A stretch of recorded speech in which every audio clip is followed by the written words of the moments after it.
Hey everyone, this is Louis7, and today I am going to be checking out the Update 35 beta for the Lord of the Rings Online.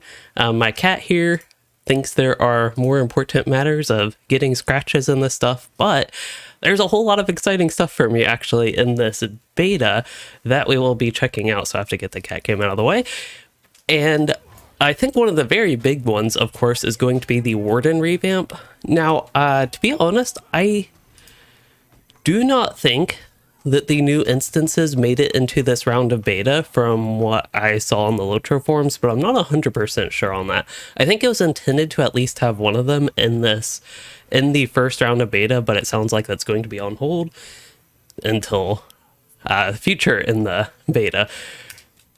But yeah, there's the Warden Revamp, Captain Revamp that we'll get to. I did copy a few characters, also a few different level characters for the Captain Warden. And what else is there? Oh yeah, the power. I have so much power on this character. I'm used to having like 5,000. If y'all can read the tiny numbers up there in the corner, I have about 75,000 power. And what else was there? Oh yeah, the change to the way mastery is influences damage and the damage calculation. I don't know if there's much that we'll actually be able to like just see from what I do here today with that, but I don't know, maybe something else to pay attention to. But I am... Oh, it takes me a minute to get back in the mindset of streaming because today I'm like at work late. And then I come home, I eat dinner, I clean up dinner because I had to cook, and then I just start the stream without even like really feeling completely prepared. So what I think I'm just going to start off with is maybe going to the Isengard Tower, or not Isengard Tavern, Isengard Tavern, not the tower, and I don't know, checking out the Warden.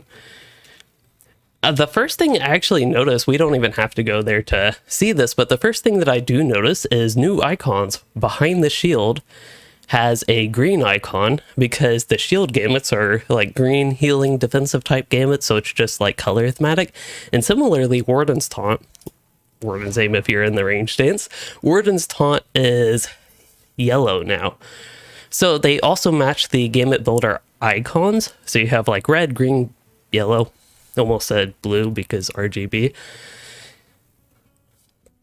And then quick recovery, you can spam that to see your power go away. Oh yeah, so 0.1 second cooldown. That's actually pretty funny. You can really burn through the power.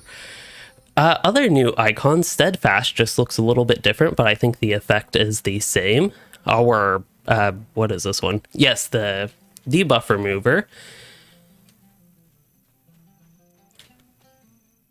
That one has a different icon. Well, it's the similar icon. It just looks like the lighting on it. Like they adjusted the lighting on it somehow. So it looks slightly different. That could also just be my monitor, but these actually do look different in terms of their color.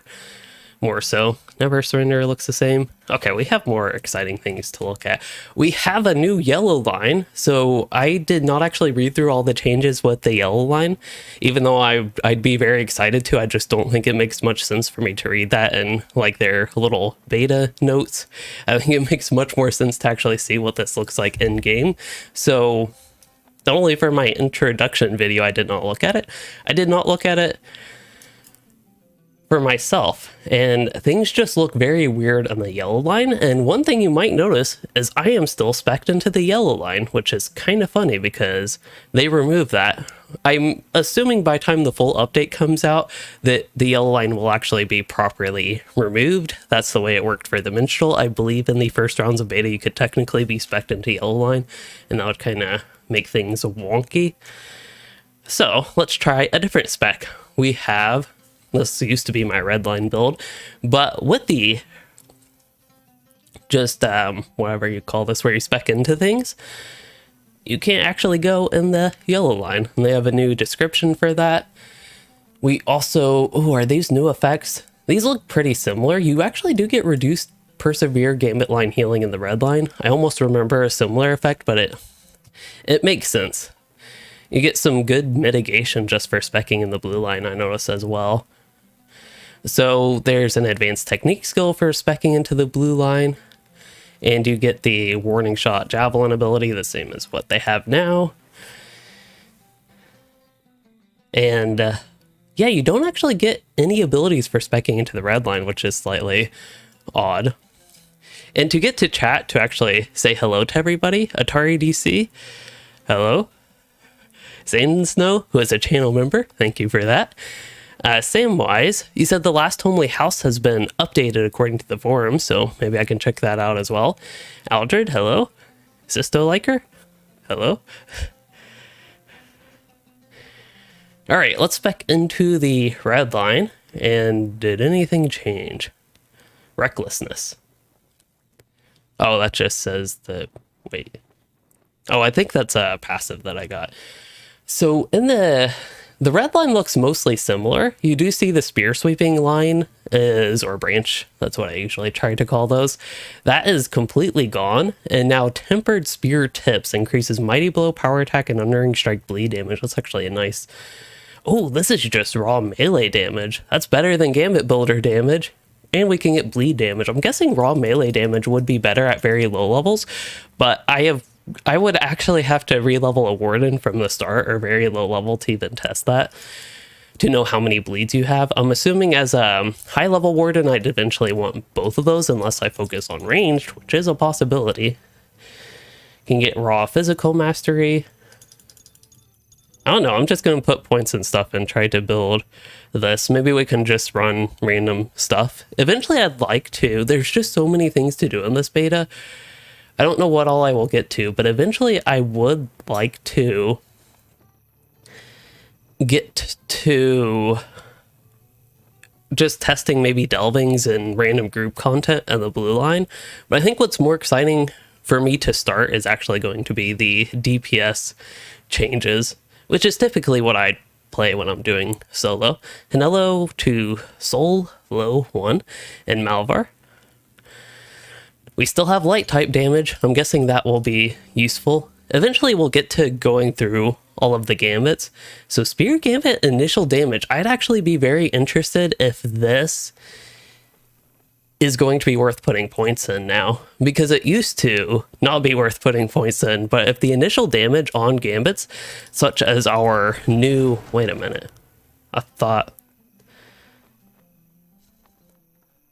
that is actually, oh, that's decent damage, but I thought Cauterizing Steel, wasn't that supposed to be a new gambit there? Oh, wait, you're supposed to get all gambits just baseline and not needing a spec, so I thought that I should have Cauterizing Steel. Let me move this where y'all can see it as well.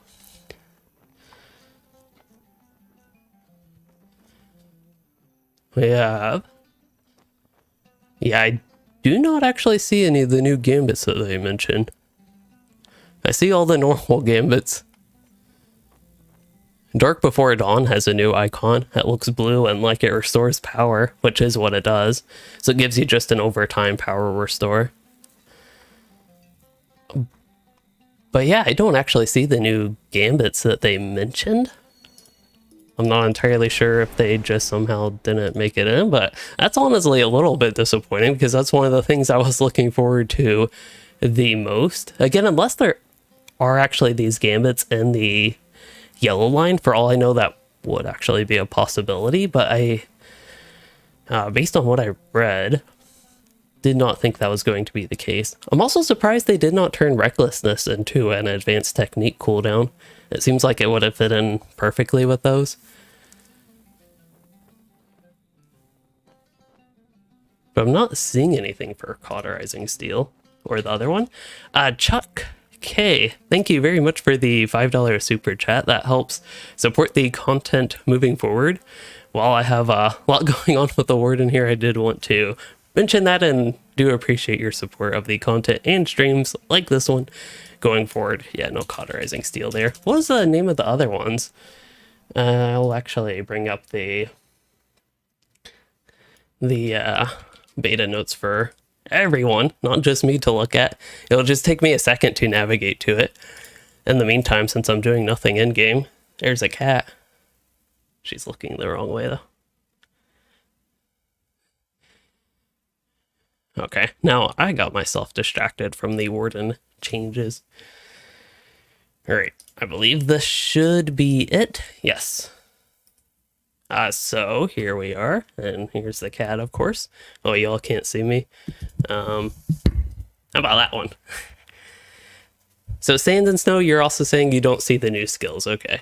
But yes, Unseen Strike, so this is a new gambit I was expecting to see. Unseen Strike, Cauterizing Steel, and then there were a few... Readied Blade, I think, would be another new one. Shield Tactics is already in the game, I think. Let's see. Deflection, that would be another new one. And then in this handy dandy image, you could almost even call it an infographic, I think.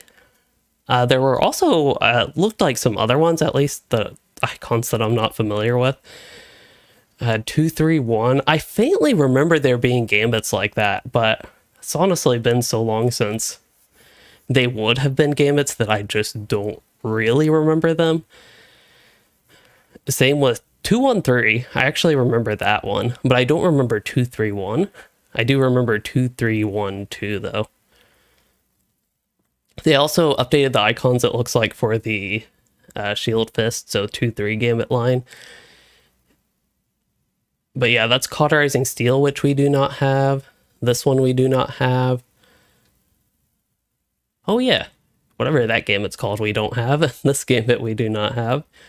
So there are a few that we just don't quite have yet that were supposed to be in the beta. Let me go back to this. So unfortunately, it looks like we won't be able to actually check those out. That was one of the more exciting things, but there's still plenty of other stuff to eventually get to. Okay, so Offensive Strike, apply incoming healing debuff. I probably wouldn't be interested in that. I'm guessing that'd be more impactful, typically per PvMP. Dot Critical Chance would probably eventually want that. I'm actually kind of surprised they still have morale tap damage and healing in the red line. I don't know if they have plans to get rid of that. It looks like Offensive Strike and that whole Gambit line will not have a morale tap. So your morale taps would be only like the Fierce Resolve Gambit chain. That actually looks, just off the top of my head, trying to remember what the values used to be, that does look better. But it's been, wait, I think they actually changed how, I know I'm doing this very poorly. I'd very much so like to blame the cat. But yes, you can actually build these really fast with the base builders now. So Resolution definitely looks stronger than it used to be. And the final one would be Exaltation of Battle, which also looks stronger than it used to be. But yeah, the point is, I'm surprised that's still there in the red line, essentially. Okay, we probably still like damage over time, but I suppose one way to actually look at this is we have Boar's Rush, which is a 4-builder gambit, and we have Surety of Death, which is a 4-builder gambit, and you can see it's still actually very significant how much more damage the damage over time the AoE light dot does. They both have 9 targets, so they're similar AoE, 6 meter radius and all the such. Boar's Rush, I think both are actually just frontal AoEs, unless they did change something. But yeah, those are the damage numbers. Honestly, I'm not too impressed with Boar's Rush. This cat's name is Piper. The other cat's name, which I doubt you were talking about, is Lexi. She is, oh, right there.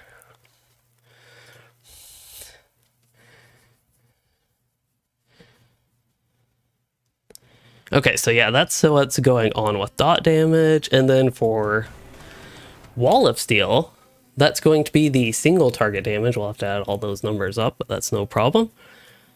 It was Lexi, not Luxie. And a comparable single target damage over time also does a lot more damage. Just curiously, since we're checking this out, might as well pull up a couple other 4-builder abilities. So the light damage over time does more than the bleed. Right now, at least. I don't think I've actually applied any of these traits. But, yeah. And if y'all are wondering, that is the cat that is turning my character. Like, my hands be over here. That is her tail. Pressing down on one of the arrow keys right now. She's making me dizzy, to be honest.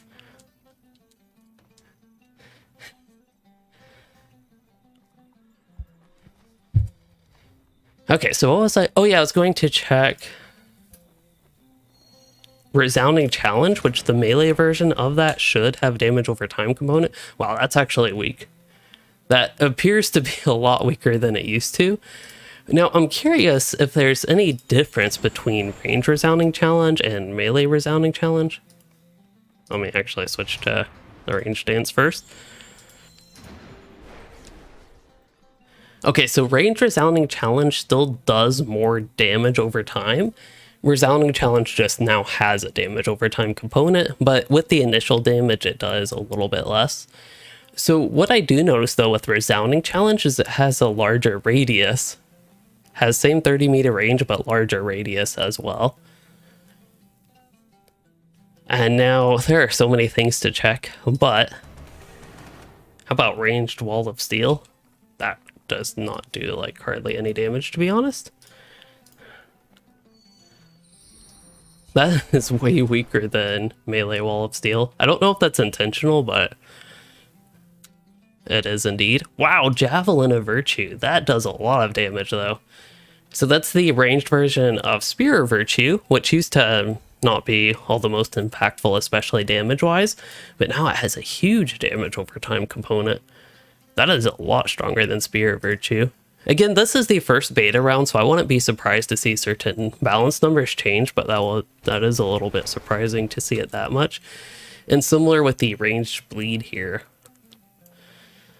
with ranged Mighty Blow. Might as well check ranged Boar's Rush since we had those up as well.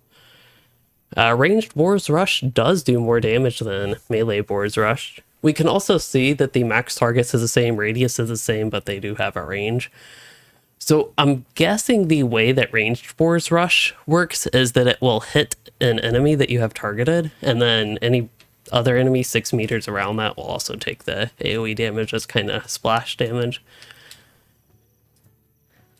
Okay, that distraction, if you want to call it that, aside, we can just continue putting points and stuff. Actually, before we get into the red line, because it looks to be pretty much the same. I don't know if the set bonus is Martial Fury. That looks pretty normal. Spear Gambit, initial damage, and then that's also defeating enemy restores your morale. Can trigger once every 3 seconds. When enemies BPE you, you deal damage to them. Oh. I don't remember that being a thing, to be honest. Get increased crit chance, crit damage, increased initial skill damage for gambits in a chain. They did rework how chains work, so if you use a gambit in a chain, the initial damage, so like Wall of Steel, Boar's Rush will have probably benefit most from those just because it's initial damage. Let's see, what else were we looking at?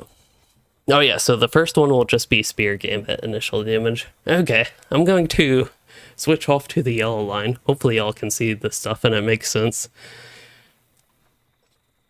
But we just get raw range damage. Can get decreased attack duration in the assailment stance. That's probably something I would like just to attack faster.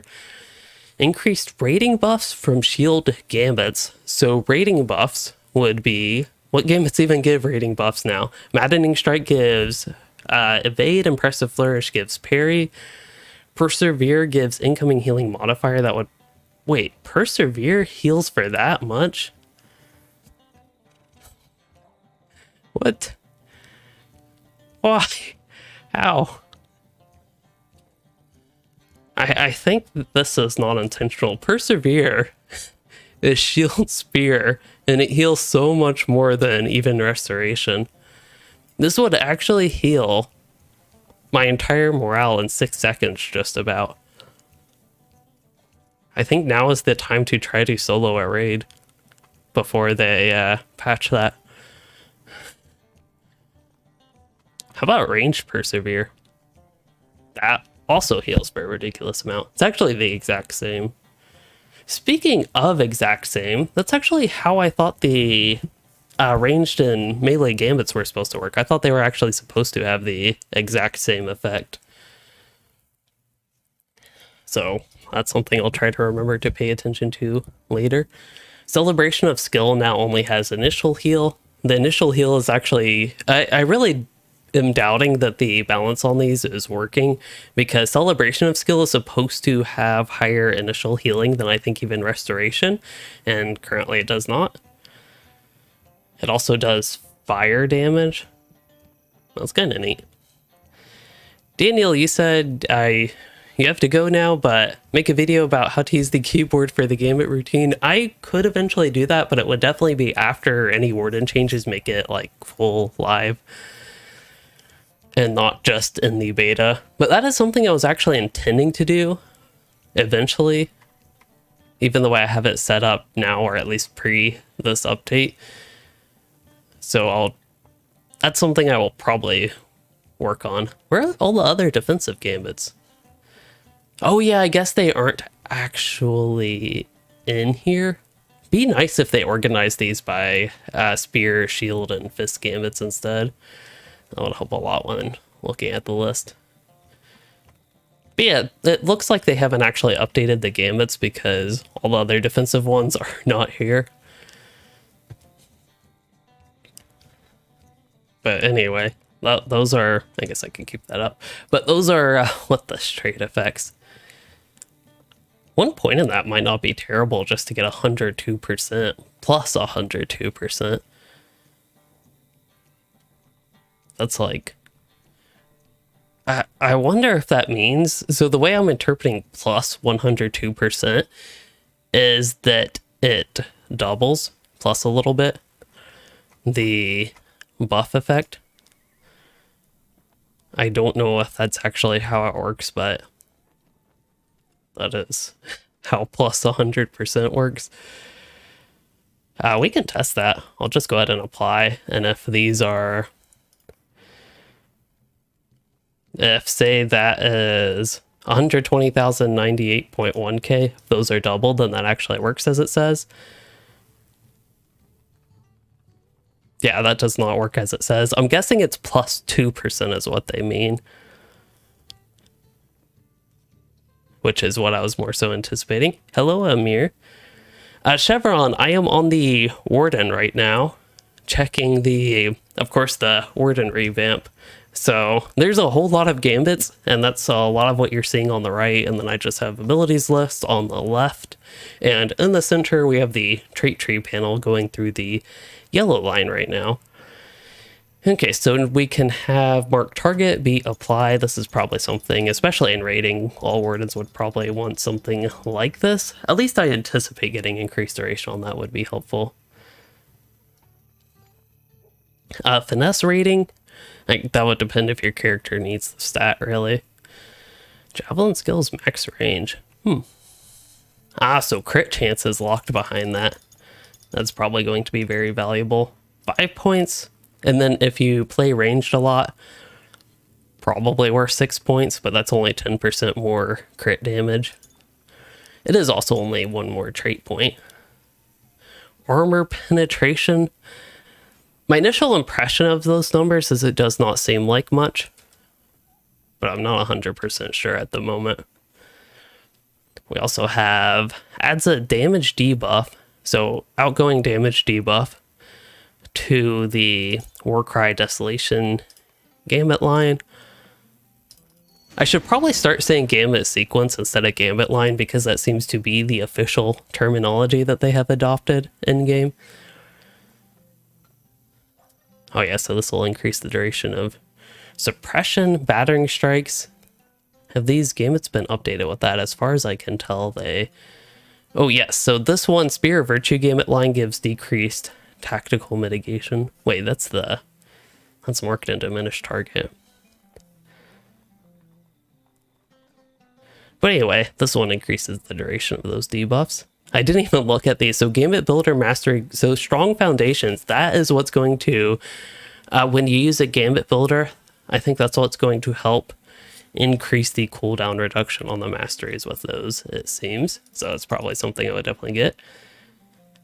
I could try Warden Trainer for missing skills. That would be really weird. But I could try that. Android Maneuver will remove the induction of your next ambush. That requires 2 points though, wow.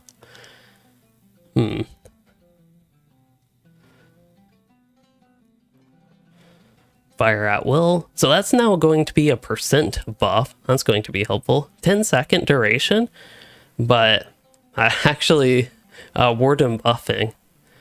That actually is a little bit of a thing. And then game builders have a chance to reset your javelin skills cooldown. The thing is, there are not that many javelin abilities now. That I don't know, Javelin of Deadly Force itself I think would be worth picking. That actually does a decent bit of upfront damage even. But I don't know about 3 points for Snapshot. That's pretty expensive, to be honest.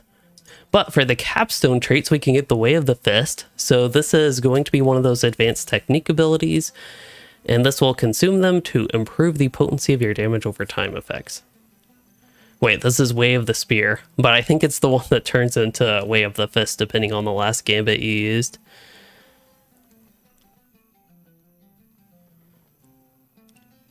Oh, missing captain skills are available at the trainer. That is so weird, just because the trainer isn't really used anymore. That would be very funny to me if that actually works, so I will check that out.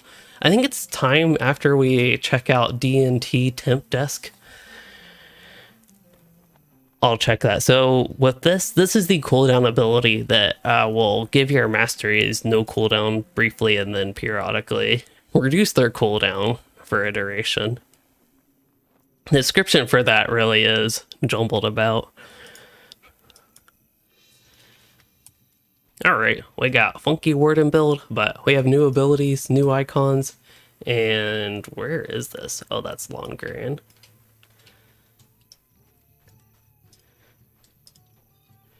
Okay, so where are Warden trainers? Is there any in Galtrav?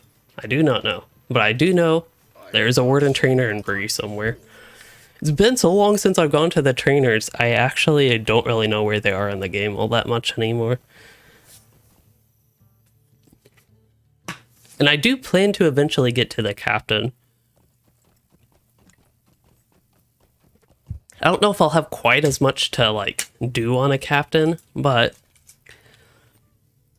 I do plan to eventually get to them. If I remember correctly, there's a Warden trainer in here. Yeah, that's probably the closest one. So that would be just up to the left.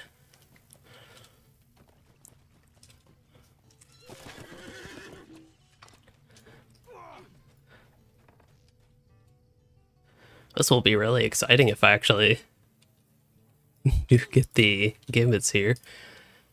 Ah, there they are. So here are all of the new gambits. Shield Mastery is not new, but that used to be blue line only. So Shield Tactics, that one just gives crit defense now. I think it used to also give tactical mitigation, and then it has a 10-second cooldown. Oh, actually a 20-second internal cooldown on the stun immunity. And here's, well, ranged version of Cauterizing Steel. So that's going to be one of those new ones. Javelin, also Spear of Fate. Wow, that one actually does a lot of damage. That's going to be like 400,000 or more over the duration. So Unseen Strike is the one that consumes your AoE light dots.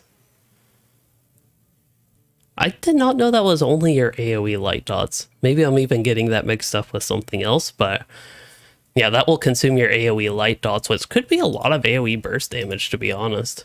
And it has the relatively short duration damage over time effect itself. Readied Blade.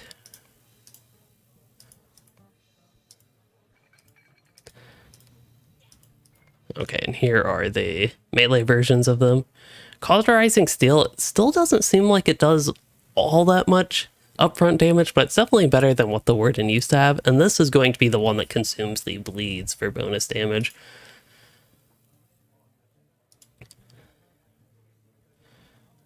Deflection for the blue line. I will check that one out.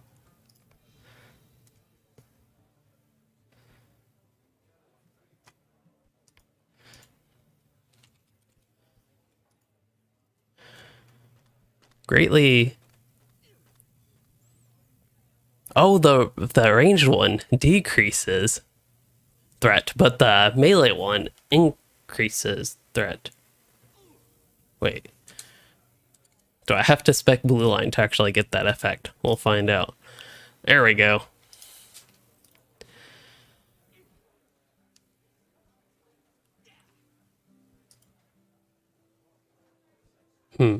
I thought that was supposed to increase threat in the blue line, but maybe not.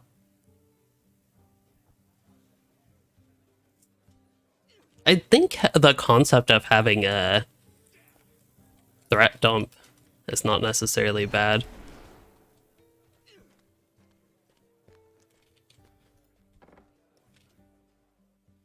I think there's an ability that increases threat. Resounding Challenge in the tank spec now increases threat, I thought. Hold up. What ability is it? We got so many new gambits, it's gotta be one of these, but... Oh, that's going to be, what's it called? Readied Blade. No, never mind. I thought there was one that increased threat, though, in the tank spec. Like AoE. And I thought that was maybe Resounding Challenge. Okay, Resounding Challenge does now increase threat in the blue line, but do I need a certain trait for that? That is a possibility. Still get light type damage in the blue line. That's kind of neat. Defiant Challenge, 10k damage. That's probably not terrible here. Wait, that decreases... Wait, further reduces the... Oh, increases the buff from Readied Blade.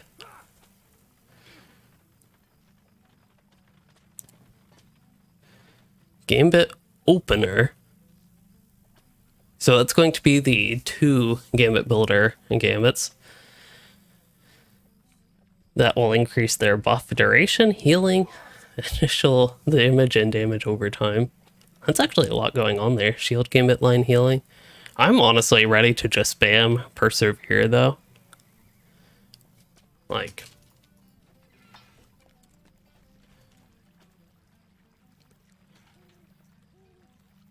I still haven't gotten to running Hidden Horde. I'd actually have to discover that. I know my kin is planning on doing that Friday, and I'm hoping to be able to join them, but maybe we could boot that up and see how that would work. There is also, I believe the Delvings are supposed to be in this, so we could check that out. Just to actually get doing some content and not just sitting here and doing nothing. Do I need an actual Delving Stone? Do I have one of those? Okay, good, I do have one of those. Alright. I'll try this for now. We have to get a sense of progression, just see what having no trait point spin starts you off with. And what I'm thinking is I'll just spam Persevere. And if I... Oh my, I'm getting stunned too much. That didn't work out too well. There is a stun immunity gambit. I have to remember how to build it. That's going to be shield tactics. Maybe we should put trait points in something.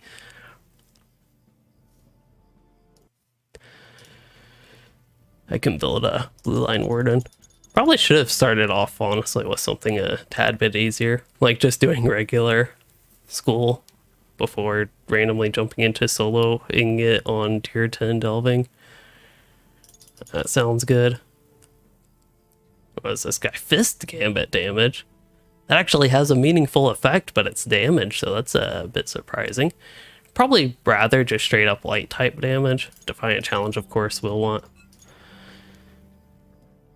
Crit defense, and sure, we'll buff our gambits that I have no idea how to build right now. I'll ignore that for now. It might be useful, but it's very boring, to be honest. Yeah, get increased buff duration would be very convenient. Shield Gambit line healing, I love that. Hot Pulses, I love that as well. I like this, but I'm going to see what else we have first. Never surrender cooldown, morale tap, damage and healing. I'm guessing I might actually want stuff that's going to be an advanced technique ability. Oh, there's just so many new things with the Warden. I could probably spend a few hours just playing the beta, and I'm not even sure I would get to everything that's new with them. Do I have a hope token? The good news is this is beta, which means I could actually just get these store hope tokens and not actually have to worry about that. We'll even use all my buffs. Is that all I have? There we go. And whatever these do, I'll use them.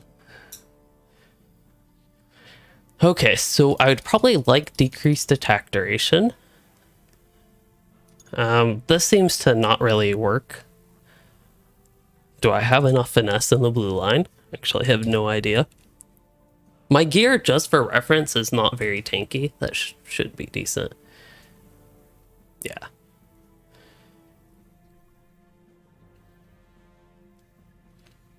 I guess I'd go with this. At least it's my current intentions. Okay, definitely want that. It seems like there will be some things that are just generally useful to have at baseline, no matter the spec, and I think strong foundations is going to be one of the more important traits as a warden. In fact, depending on when you get the masteries, I could see both a blue line and red line warden wanting to go into yellow line before they even go into their own trait tree. Okay, definitely would like this for tank debuff. And then Javelin of Deadly Force, sure. In content like this, having Android Ambush could definitely be helpful. I'll probably go with these for now, though.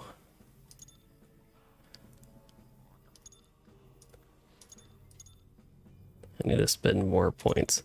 More finesse when I like hurt.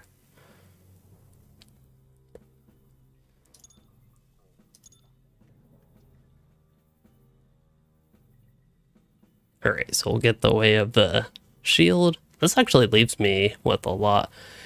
They did remove barbed javelins, it looks like, which I think with the way the Warden works now, that won't be that big of a loss, but that does mean you cannot do good damage over time while self-healing. Okay, what didn't I get? Damage. Yes, we could use some damage. How about just melee damage? I'm not used to picking something like that. Oh, there are so many abilities now. I don't even know what to do with all these icons. Desperate Shield, what is that? That's going to require advanced technique, I believe. It doesn't say it's advanced technique, but it looks like it will. This really was. Am I going to have to do something with my opal? Do I have another delving opal? Oh, I have the cracked opal. I think that means I would have to actually finish this or talk to one of those delving people, which I could do. But maybe we can, I don't know, just jump into this and hope I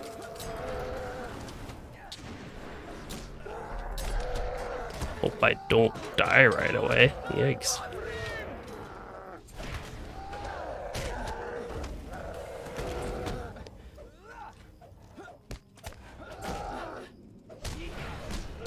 All I have to do is keep Persevere up. If I don't get stunned like that, then I should be able to survive, but honestly, this is not going well. Maybe even with Persevere up.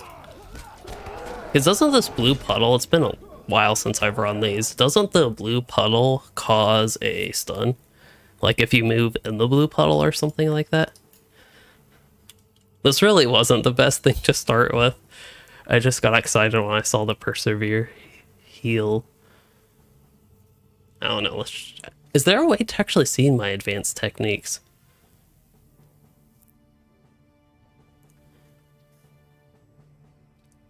Because I thought... Oh, is this just a cooldown? No, this one's going to consume advanced technique. Oh, they also make you miss like half your attacks. That's not ideal. Oh yeah, resounding challenge. I can use the melee version of that now.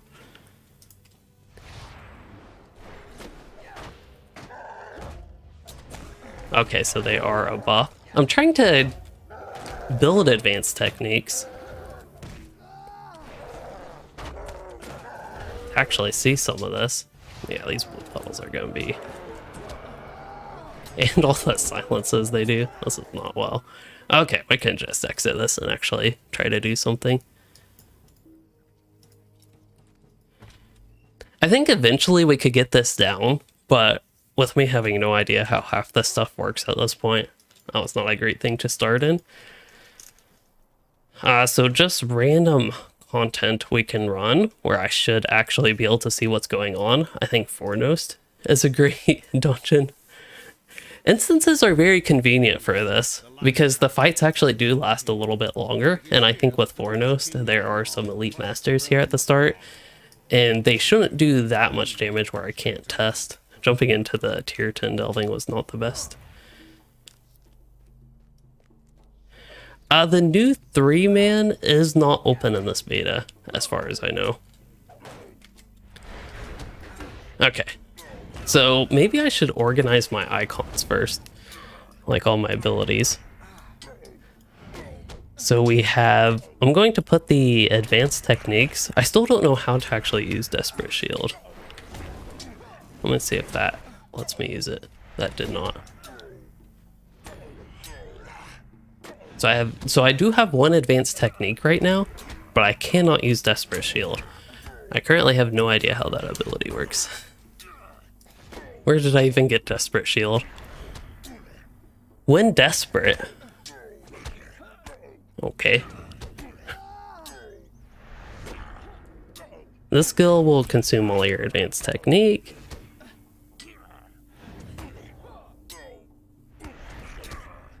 So Desperate Combat is the name of the ability itself. But, okay, so Desperate Combat will let me use Desperate Shield.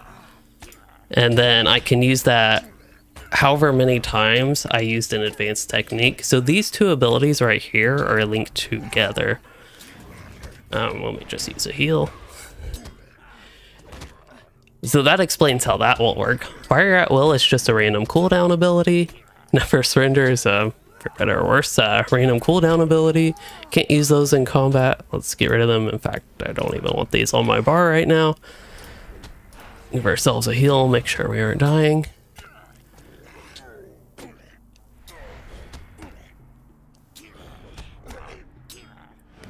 Okay, rapid techniques. That's going to be cooldown ability. Okay, so I have advanced techniques in the control bar right now. This is also going to be an advanced technique, and then Way of the Shield is another advanced technique. So we currently have 4 advanced technique abilities.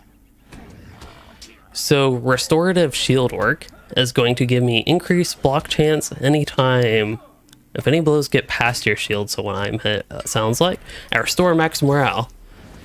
So let's see, 155k. Yeah, whenever he hits me, I restore that. That's pretty neat. That seemed to be very short duration.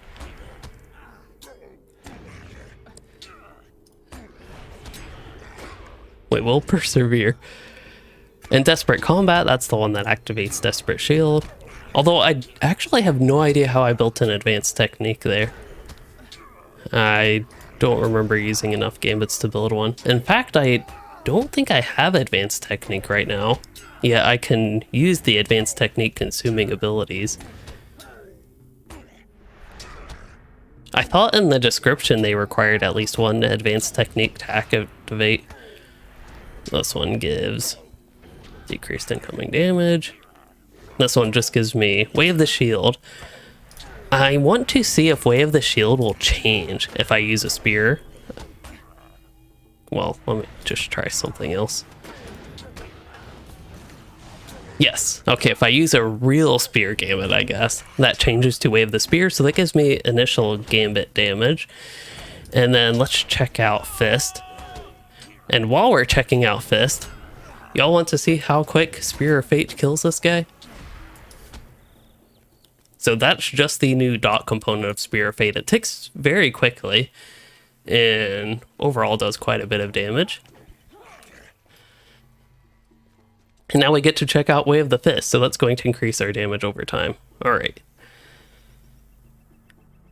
And then Desperate Combat, that's the one where we have different... So like for the Fist, we get an AoE Force Taunt. There's so much going on with the Warden. I think there are some parts of it that I would consider simplified, but actually playing the Warden is going to be a lot more complicated now.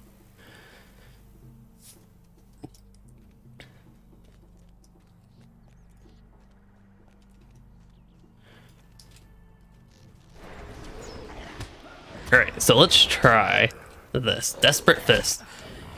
AoE Force Taunt and AoE damage. And then I'm just going to use a few Gambit Chains. This is probably not the best way to do this. How about, what is it, Rapid Techniques? Let's try that. So that does let us spam Gambits a little bit. Oops, I did not mean to use that. I don't know, something like that.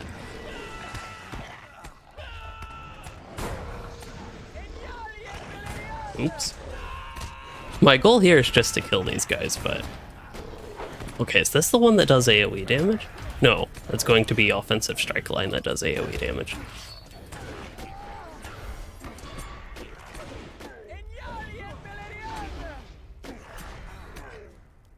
Okay, so I should have a few advanced technique. Let me just make sure that I do not get out of combat.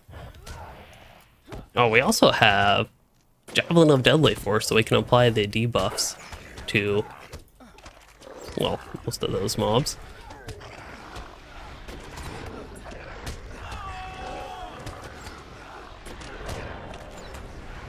I guess I could remove my bleeds. Morale taps seem pretty decent. We could also just use Persevere, and there we are. We're healed up. But if I remember correctly, I wonder how much this actually improves it. See, there are so many different things to check. But there's a pretty big restoration heal. Again, I think you can only get 3 tiers of advanced technique. So with 3 tiers on that, we should be able to use. So if I just, yeah, Fierce Resolve is good. That'll be a Fist Gambit. If I use Desperate Combat, I should have 4 uses of Desperate Fist now. I think. So it's going to be 3 and 4. And I could also change that by using a Shield Gambit in the middle, just for reference.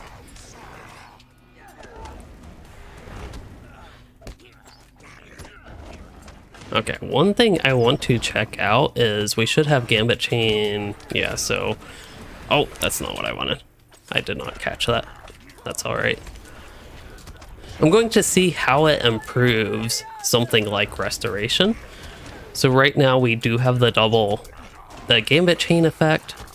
Let me just do damage.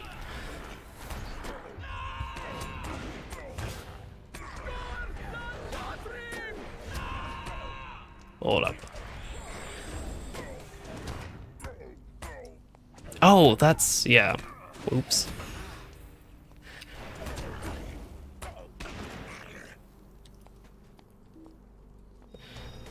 Okay, the whole point was to check that the Gambit Chain effect does improve the restoration ability, basically. That's how much more healing you get.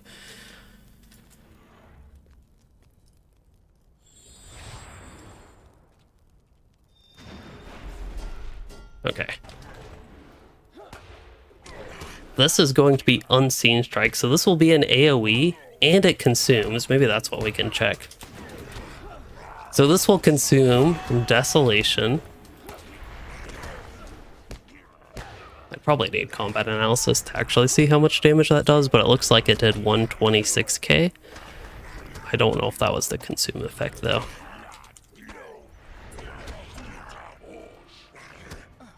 Oops.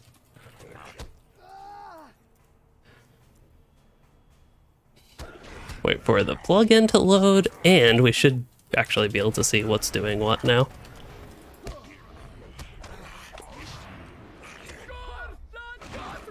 Seems like there will also be so many different things you can do as a warden. This is really crazy. It is honestly a little bit overwhelming jumping into all this right at once, but that's the reality of how it's going to be on the live server as well. So there we can see which abilities are doing what with damage. So I want to now, hopefully this mob has enough health. That's not what I wanted to do. I'm gonna do rapid technique so I can go fast with this. I want to see how much damage cauterizing steel does when it consumes the bleed. So I'm guessing that's going to be seared flesh, and it consumed 3 bleeds for 410k. So that does seem like it'd be good, decent burst damage. Also, I died.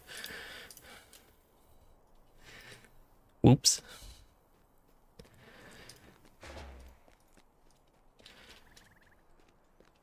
I don't know if there are any other things you all are really interested seeing on the Warden. Let's see, one thing I can check is how much damage is boosted. So if I did something like this, Spear of Fate does that much damage when I have the Gambit Chain effect. And when I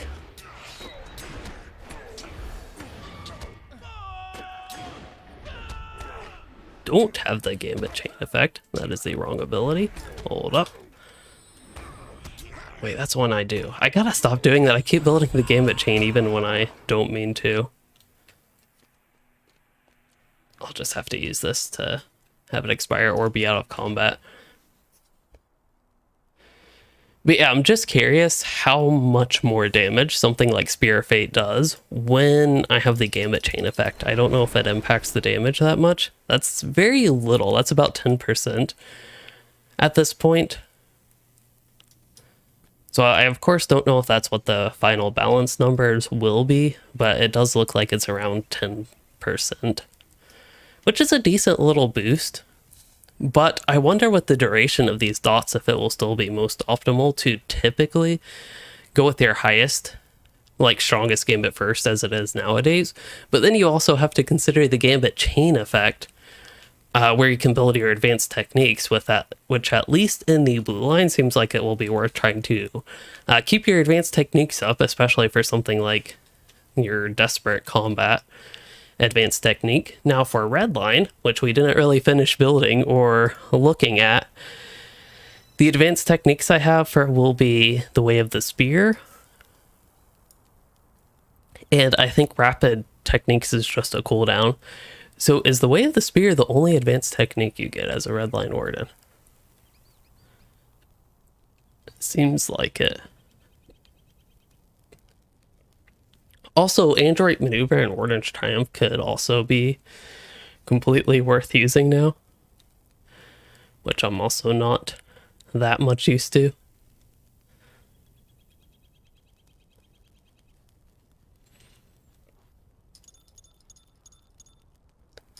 Okay, I'm just going to put points and stuff until we're done. Wait, what is this? Using skills from battle memory will store a small amount of power. That will probably help with the power revamp. But I haven't run too much into that, to be honest, which I think is a good thing. I have not thought about power yet. I don't know, I have points to spend. If I had, so this would really start to depend on my character stats, what the build like this would look like. But I could definitely see trying to get the light type damage from the blue line still potentially worth it.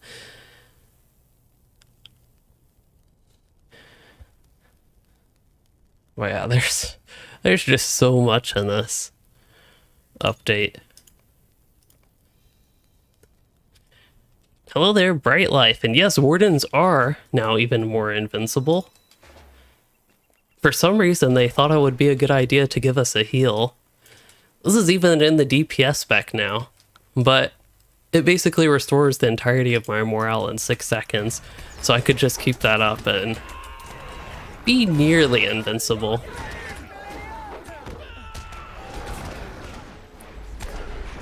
I have run into the issue though that I have no idea how to play the Warden now. Okay, let's see if our consuming thing works. That actually did kind of work. I just have so many debuffs on me, but...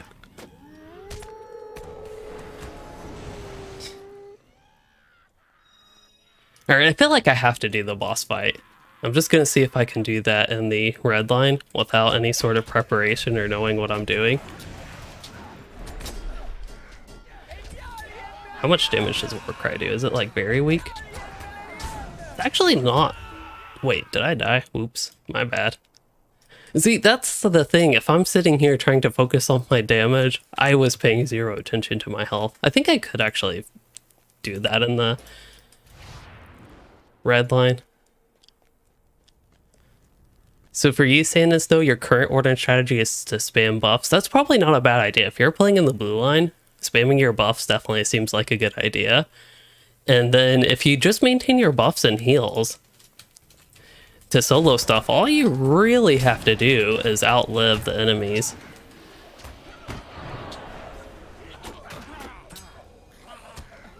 Am I in range stance? That would explain things. Okay, I'm gonna use whatever that thing does. I don't think I'm picking good use of it because that's the one that reset my masteries. I'm really not used to that being on a cooldown. It's neat, but I ain't used to it. Okay, I should probably use a heal. I am running low on power. Wait, what am I using? Why am I using that? Dark Before Dawn to the rescue? Maybe? What gambit do I want to use? No, I want to use my consumer. The one that consumed the dots. Oh, these guys still fight you? Perfect. Not perfect. Terrible. That did not go as planned. Okay, so I think this is not a rage quit, but I think I'm going to set this character aside for now and check out some of the other things in the beta, because I really could get to a point where I spend all day on the Warden. And it seems like we kind of got a general idea that the Warden is... There's just so much to it. It's going to take a... I think it's going to take a long while of playing to relearn the Warden. It's exciting, of course, but it's something I'm not used to. And I think one of the great ways to do that will actually be playing my low-level Warden, especially when the update comes out. So maybe very briefly, we can check the low-level Warden, just to see if there's anything immediately noticeably different compared to the high-level Warden, and compared to how it was playing Warden before the beta, because that's one of the reasons I did play him before the beta, was to see how he was before all these changes.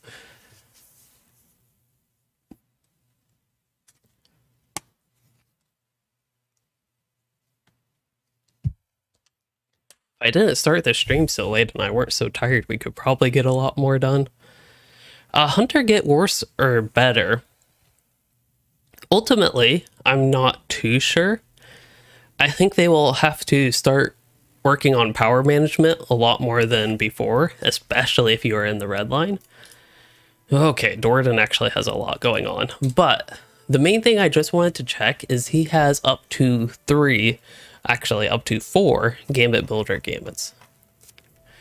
So he won't have his 5 Gambit Builder Gambits, but he will have the 4. And trait-wise, he wouldn't have all that much. I'm actually curious how he would handle, not having gear and all. And curiously, Persevere, yep, that's a pretty good heal. Even with no gear, I don't think this character would have to worry about survival. What's the toughest thing that you can do at level 37? There's no way this goes all that well.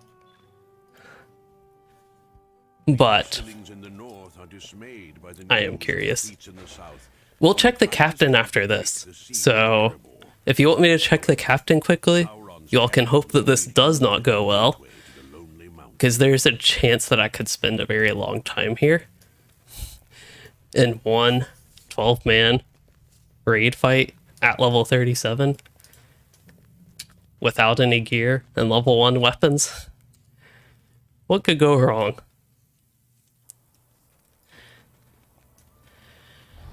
Okay, I actually am not immediately sure what these do, but I think we usually do like Catapult and Inferno or something. Maybe I should have read the other ones. Inferno sounds familiar. Oh, don't you have to keep these guys separated? Okay, there's a good chance these just one-shot me, to be honest. Yeah, there we go. Okay, we're done. It was worth checking. I did not account for the one-shot.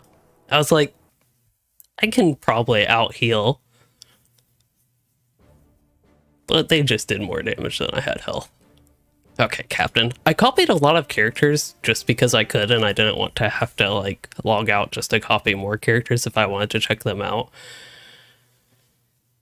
If y'all are wondering why I have so many characters on this that didn't get changed, you'll also might notice that my Captain is relatively low level, which might actually help with getting initiated with the changes. I don't think that's quite the right word. But getting started with the changes, I think it will help being relatively low level.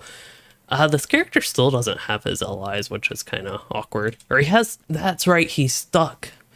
He just happened to be at a part in the legendary item, or yeah, ally quest chain, where he's stuck, and I just haven't bothered getting him unstuck. The main way to get him unstuck would just be ported to, because I think I have Seeker of the Deep Places, right?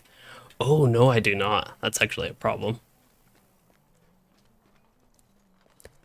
But yeah, I think there's a way to get him unstuck, and support ticket might be the best way. Anyway, what we have, I think, for me, most interesting is going, well, actually, it's probably going to be the blue line. Wait, you get Valiant Strike in the red line? You sure do. Did they get rid of... I thought they were... what was the name of the ability that Redline captains had? Shadow's Lament. Did they get rid of that? Because I did not think they were getting rid of that. Or is it like bugged where you get Valiant Strike instead of Shadow's Lament?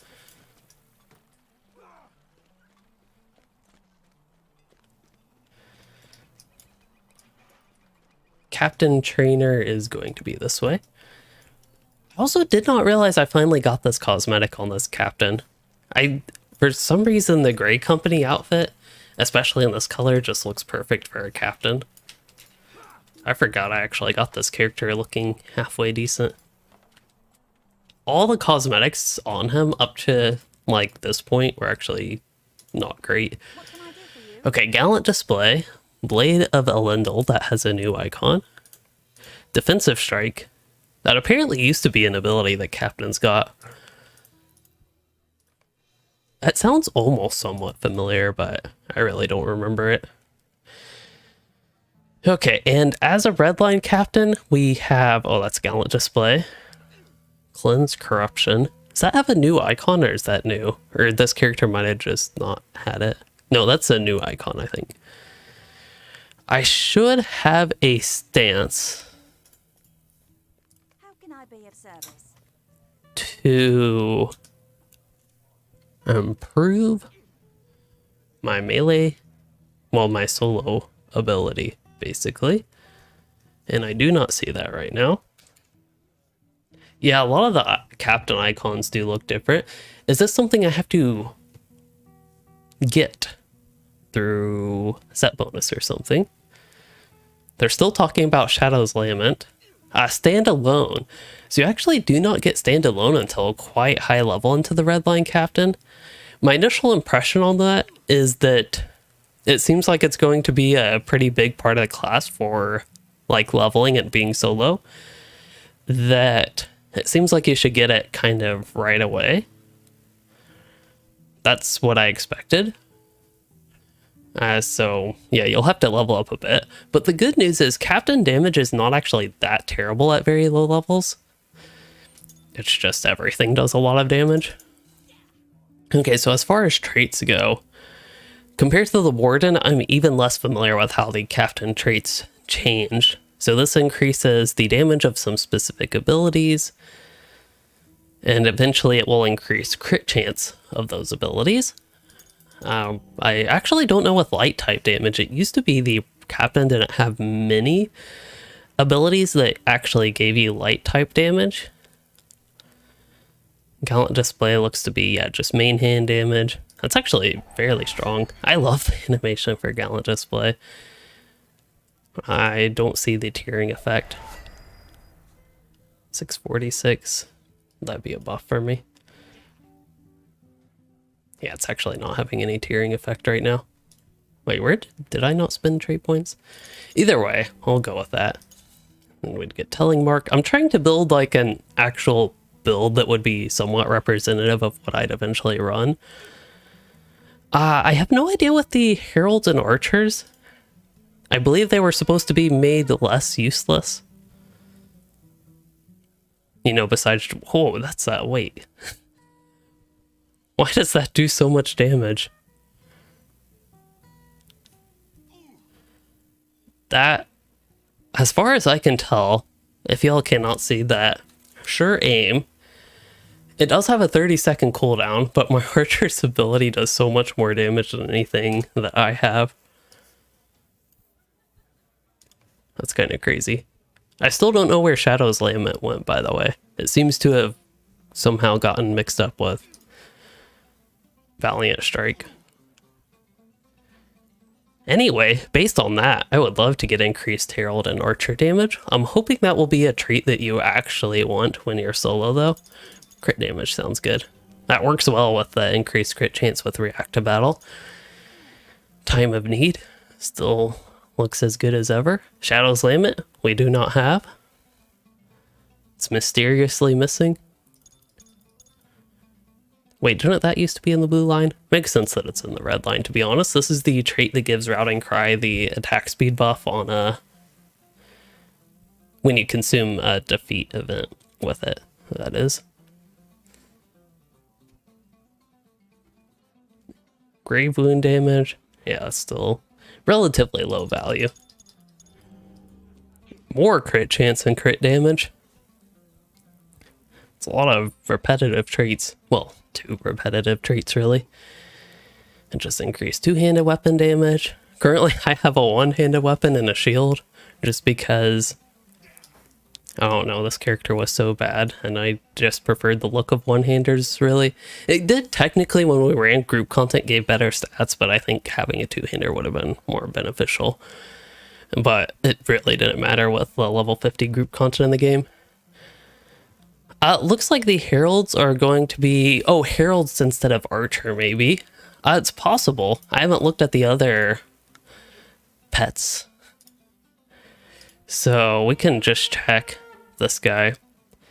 He does seem to do less damage. Oh, he can give... Oh, increases their offense.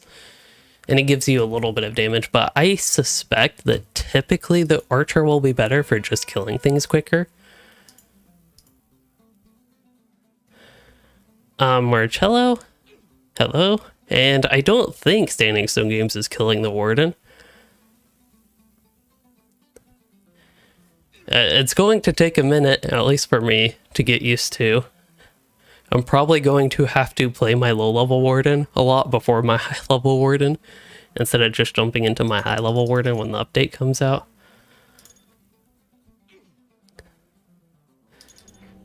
Okay, there are some funky things about my build, so we'll get decreased power cost because it seems to be an actual mechanic now, for better or worse.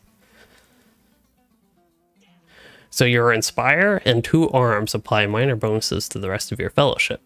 But if I ain't in a fellowship, I ain't gonna want that.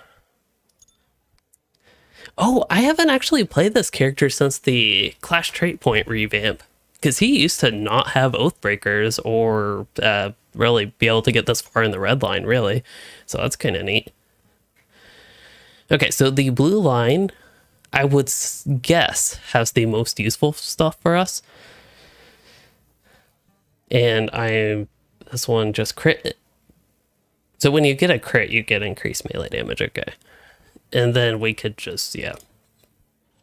This one's more interesting. I'll put a point in that, just out of interest. Yeah, I'll go with that for now. It looks a bit wonky, but it's a start. Okay, group content wise, which is something I can quickly open up really. Something decent at this level. Oh no, we did foremost. Why not more foremost? If y'all want to see any, like me try anything specific with the captain or warden, I can go back to the warden. Please let me know. But what I am planning on doing right now, so we'll go into the standalone stance, is use, wow, that was a very delayed audio effect with that. What I'm planning on doing is just seeing, well, first of, whoa. Okay, so your abilities really change when you're in this stance. Oh, that's a 5-minute cooldown. Still, that's like way different. Of course, you can't res anybody. So my in-combat res turns into a self-heal. A very strong self-heal as far as I can tell. And it reduces my outgoing damage. Wait, so it does a lot of damage. It reduces enemy outgoing damage? Yes, reduces the enemy's outgoing damage, and it gives me a ginormous heal.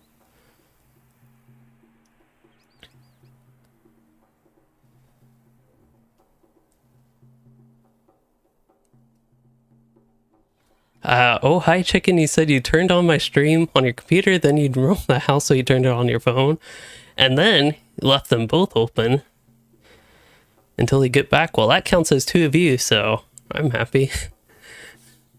I think it counts as 2 views. Okay, so I think the best way to do this is to just like press random buttons and jump straight into this. I still do not see Shadow's Lament, by the way. That seems to have accidentally got replaced with Valiant Strike. I don't think that's intentional. So this one gives me a lot of outgoing damage and decreased incoming damage. So let's Inspire. Cleanse Corruption. That removes Corruption. Gallant Display, my favorite ability in the game. Also, I am dying. I guess technically Valiant Strike heals. Here, I can actually do a little bit better. I really need to organize my abilities. I should not have jumped into combat like this. Oh, that gives me an outgoing damage buff. I need a heal. I have stuff to heal, but I need to actually know what heals. Okay, so let's activate the solo. This one gives me, okay. I thought one of these turned into a self-heal, I thought, when you had that, but I guess not. Okay, Blade of Elendil, let's move that up there. This will not put me in battle ready, so I'll move it out of the way for now. Okay, so we have Sure Strike, which seems to do basically what it used to before. And then we have Inspire. Where is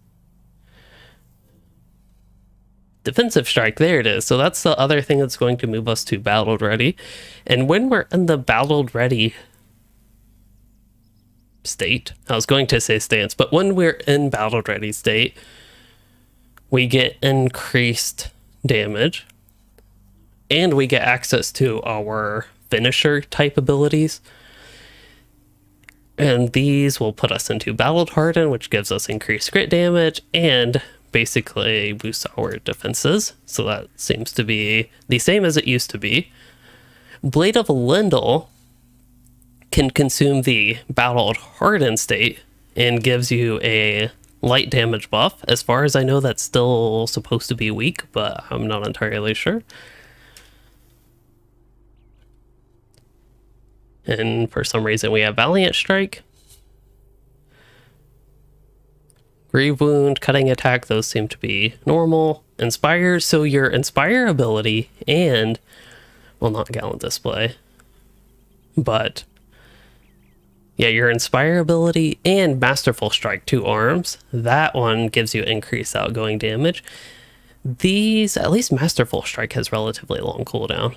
Okay, so Gallant Display I'm going to move up front. I still feel like I'm missing one ability for some reason. Oh yeah, Defensive Strike, but we already have that, okay. And that's just another ability to activate our combat state. Hello, Lewis Ryder. It has been a while. I have been doing well. It's before I came back to streaming like last week or whenever. I've been busy with stuff, still busy. Today's been a busy day, but settling into LOTRO has been fun.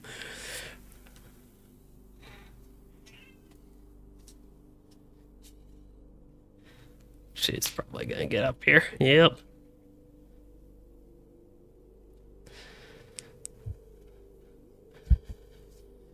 Okay, corruption removal, I'll move over there. Probably put a strike over here. We have so many abilities as a captain. I'd probably have to, excuse me, but completely rework my setup to fully finish this, but I will go with this for now. And we will try to kill this elite master. Okay, so first we actually want to activate our stance, our defensive, not stance, but state. And then when we have one of those available again, we'll want to cycle through that. Oh wow, we're killing this thing. I think that's the archers killing this thing. This guy is OP. He might need a new name. He's like Bog Guardian 2.0. Is there another elite master around here? Do not see one. Alright, let's see what he's got. I don't know if I can have him only attack that one orc. There he goes, okay. That is the cat turning. Well.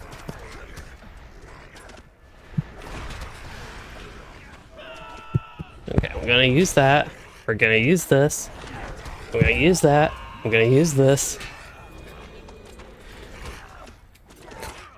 I have no idea what I'm doing. That's why I kind of have to say just use this.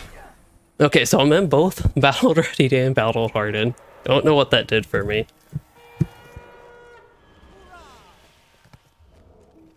I have a cat moving the microphone far away. I don't know if he can still spread Grave Wound. I'm about to die. Oh, wow. That was actually pretty neat.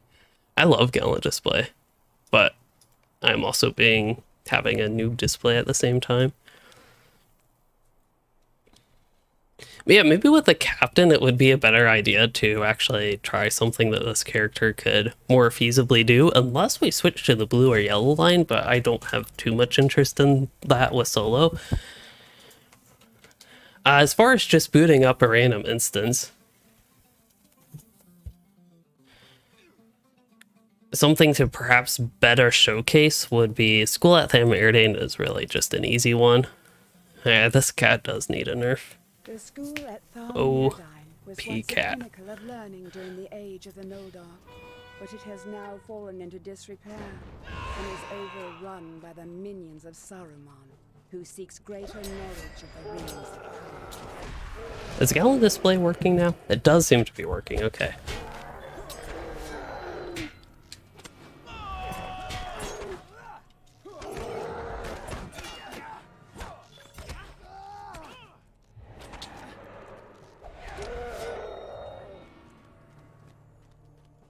I think it goes up to tier 3 for Gallant Display. I don't think it goes higher. Yeah, tier 3 seems to be where it maxes out. This archer is so OP. Here I go, and we are currently trying out the captain. It is going mostly okay. I definitely do more damage. That is something I can very easily tell just from this. Oop. I don't even have time to really properly manage my battle states, I feel like.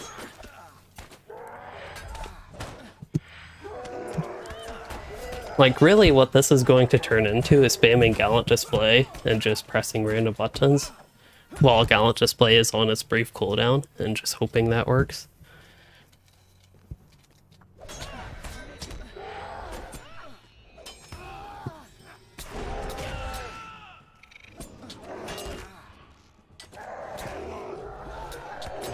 Cat just farted, and it really stinks.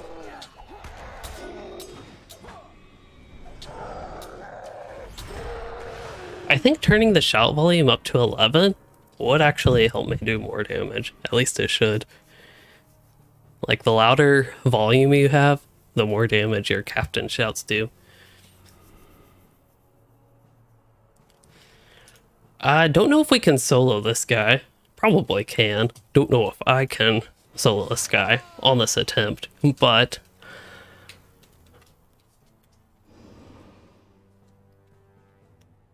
Wait, where's Oathbreakers? Oh, only available during combat. See, I'm not even used to having this. I should also probably focus on the ads. The thing is, I still, like, even if I do more damage, I still don't have much for healing myself. As far as I can tell, at least. There could be stuff that you get at higher level, or even things that I'm just, like, straight up missing. But I am not seeing much to actually heal myself.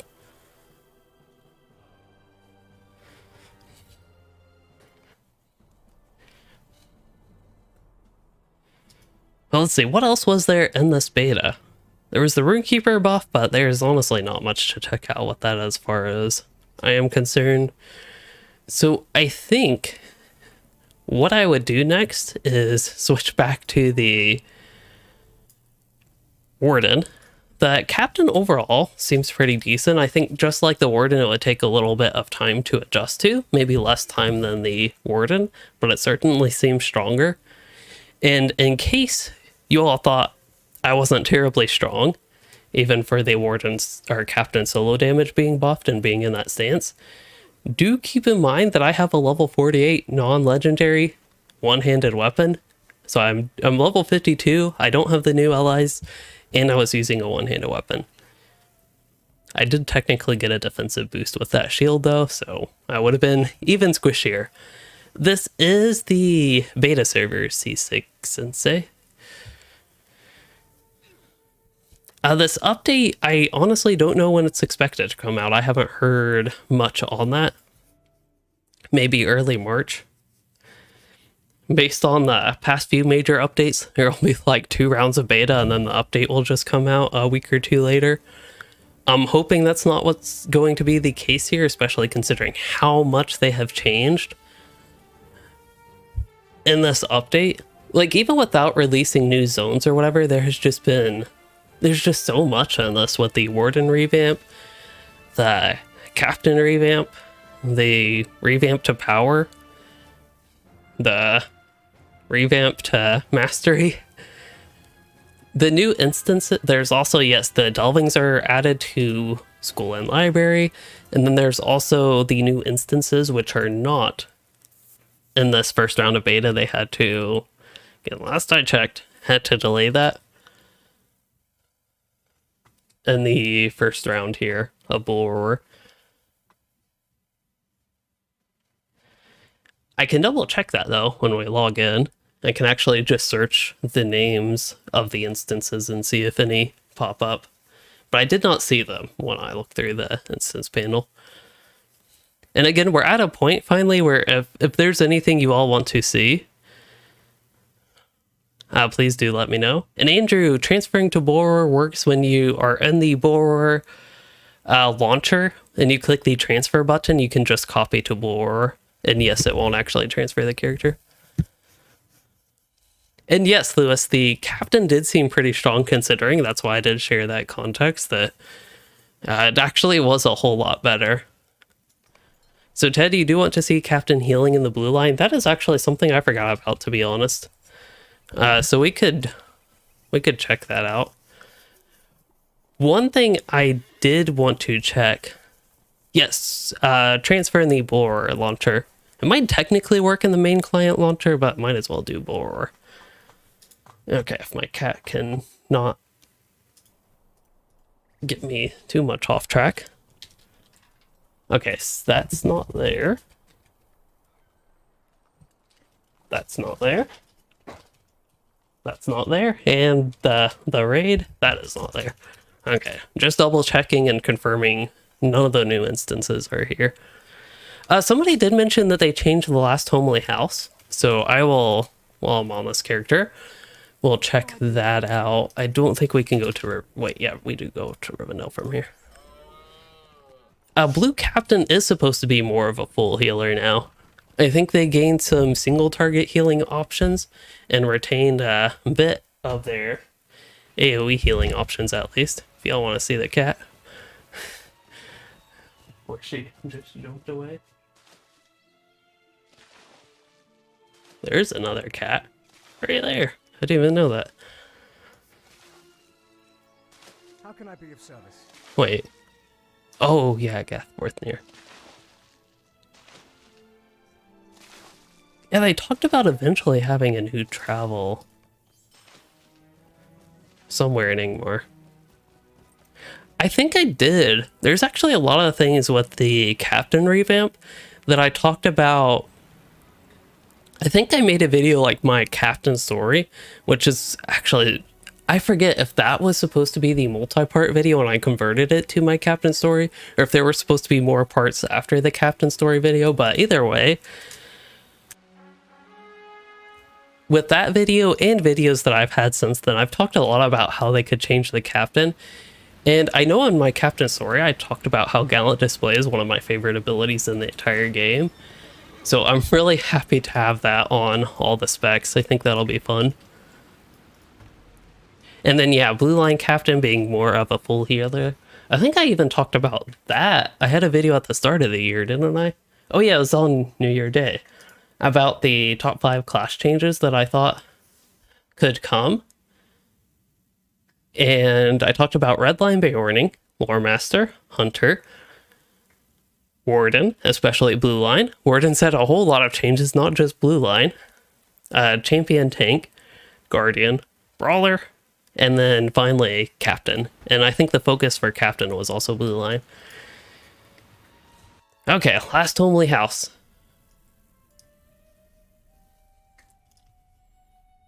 They seem to have done some construction because this immediately looks different. Do they still have the same things in here?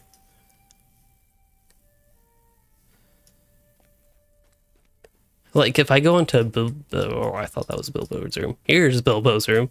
Is it still the same inside here? Or is this going to be different too?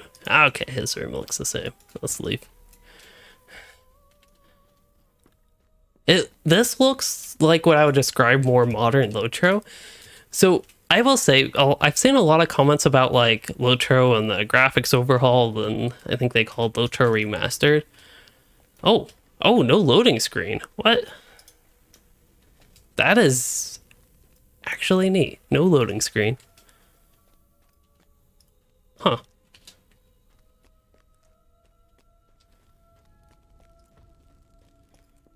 That's like open world indoors.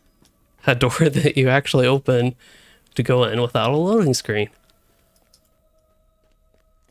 Yes, mostly looks like a cosmetic change than any sort of functional change. Is there a warden person here? I'm sure I've looked through this stuff plenty of times, but... Oh, Brawler Trader's here. I wonder if that's new in this update. What do they got? Oh, that looks like the champion. Can I help you find something? Okay, I've probably looked at that. What was I talking about? Oh yeah, so with LOTRO Remastered, this is more so what I imagine Standing Stone Games has been talking about with LOTRO Remastered, at least when they called it that on a stream a few months back. I think I talked about it in that video and one of the videos that we did with Bright Life. We talked about LOTRO Remastered, and this is more what I envision is what they are talking about, bringing their more modern design and graphics and the such to older areas like this. Because technically, this is kind of like a remaster, but I don't think it's what we typically traditionally think. Oh, double doors. That's pretty neat. This guy's library got a pretty big upgrade too.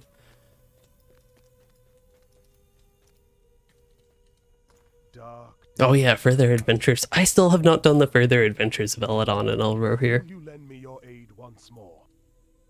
dark days are coming. A strange fate brings you hither.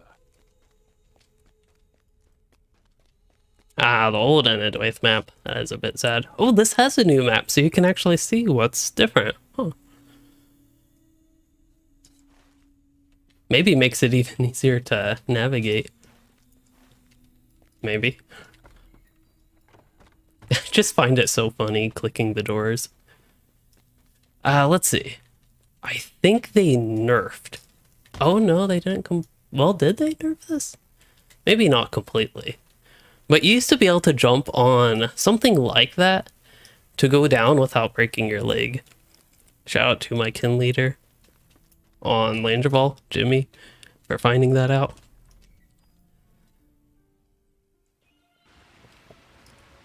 Did they change anything out here? As far as I can tell, they did not. Maybe some of the outside textures, though, to the actual building. Okay, this looks not too familiar to me. I wonder if there's anything, just because they seem to have a tendency to do this, I wonder if there's anything in Gondor. Like if things are going to change in the landscape of Gondor. I also wonder... Okay, this has been like this. I wonder if they're changing the Ingmar map. They did not.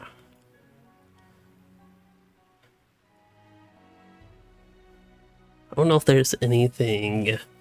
I don't know that there would be anything new with Ingmar. That is different.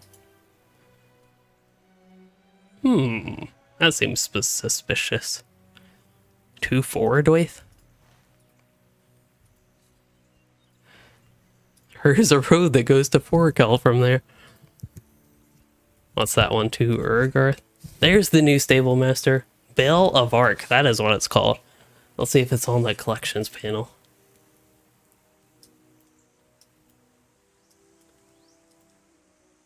Does not appear to be.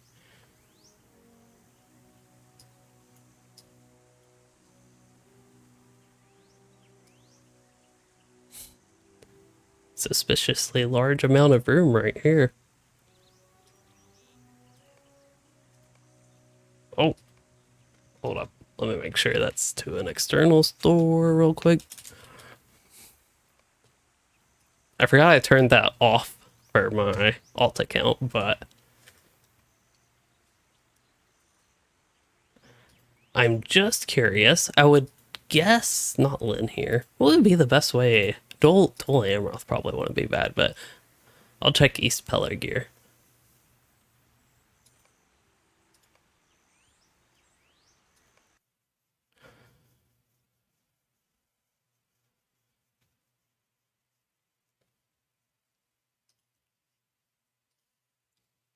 There we go. 250 mithril coins. It's really easy to spend my LOTRO points when we're on beta.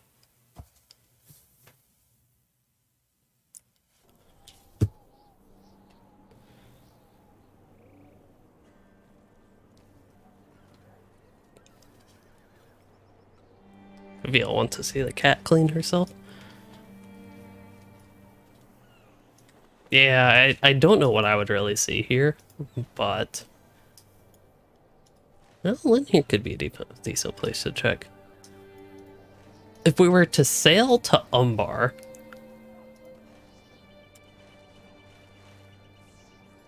So there's Horondor. Okay, if we were going to sail to Umbar, which is... Is it south? Let's see. Is this Umbar? Because isn't Umbar a city in Harad? Like southwestern, at least, Harad? Do I have to pull up this map to see? Actually, I can't. Though I have it there. Okay. Let's see.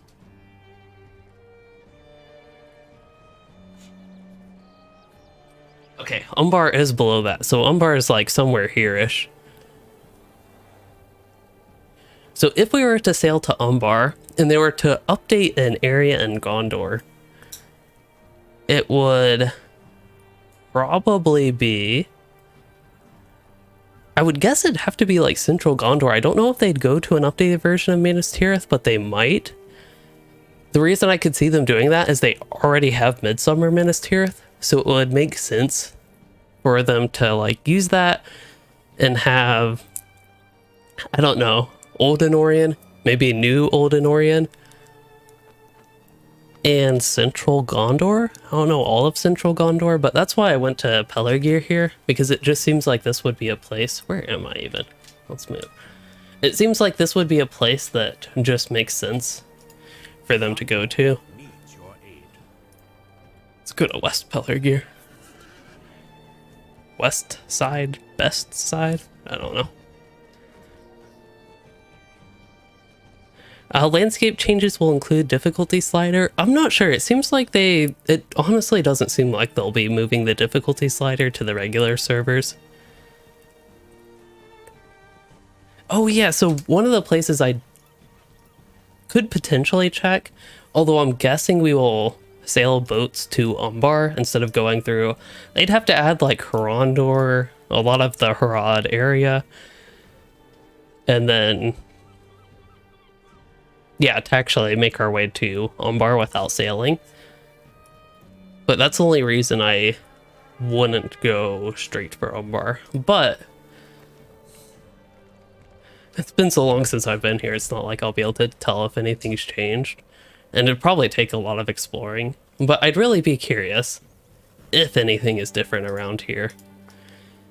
Because I would suspect if there's no landscape update in update 35, that the world designers, world builders, people who make the landscapes, all that sort of stuff in LOTRO, probably didn't have to do all too much for update 35, because update 35 mainly has the instances, and yes, they do have to do the world building with the instances, and it looks like updated Last Homely House. I would suspect that they have started and maybe even made decent progress on Umbar, and could even, for all I know, I don't know the like update cycle, how it works from the developers end, but could even have already started on Umbar itself. But I don't really see anything different here. I didn't really think we would, but I don't know, thought it could be possible. But it is going to be a different phase of the zone, it sounds like. But anyway, I just thought that could be fun to check. We haven't done any exploration. When we play betas for new major updates like this, I usually spend a lot of time exploring zones, but we didn't really have anything like that to actually check out. Unless there is a way in Carn Dum, which there might be, but I am not immediately familiar with it. And it's really hard to tell with this map where that would be. But we could check that out if you all want. In the meantime, Andrew, you said, could I look at Hunter? You're wondering if you should be worried about your power. We can do Hunter, and then I'll get back to Captain. I'll do Hunter because we haven't looked at it, and I have seen a few people interested in the Hunter changes. I copied a low-level Hunter who already has power issues, just to be upfront with y'all. My Hunter already has power issues, and actually, I would consider them, for the way LOTRO is before this update, pretty major power issues. Even with all the abilities that they give you to manage power, it is not enough for this Hunter. And he, in long fights, sits there doing nothing, just waiting for power. So, with this power update, I wouldn't be surprised if it becomes even worse. But hopefully, this is really the big thing. I'll probably repeat this a lot. I'm already repeating myself, but to me, the really important thing with the power revamp is that you actually have class mechanics to build power and like interact with the system. It's also taking a while to do this. So, while we're taking a while to do this, let's go here and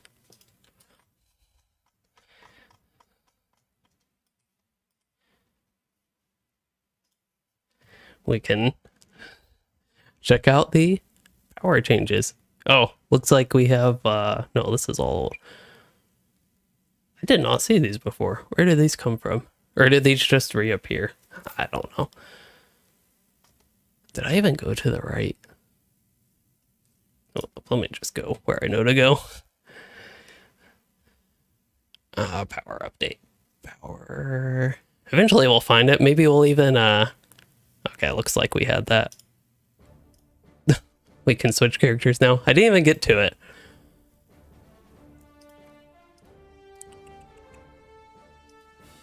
What am I doing? I got myself, I don't know what I'm doing anymore. There we go. Logging into the hunter. LOTRO wiki is down right now. That's possible. Okay. Well, I bring this guy back up and power. There's a power update. One thing I do really like that Vastin shared here, maybe it was even in this post, is that they're open to feedback on this, and it seems like they're actually willing to not revert the changes, but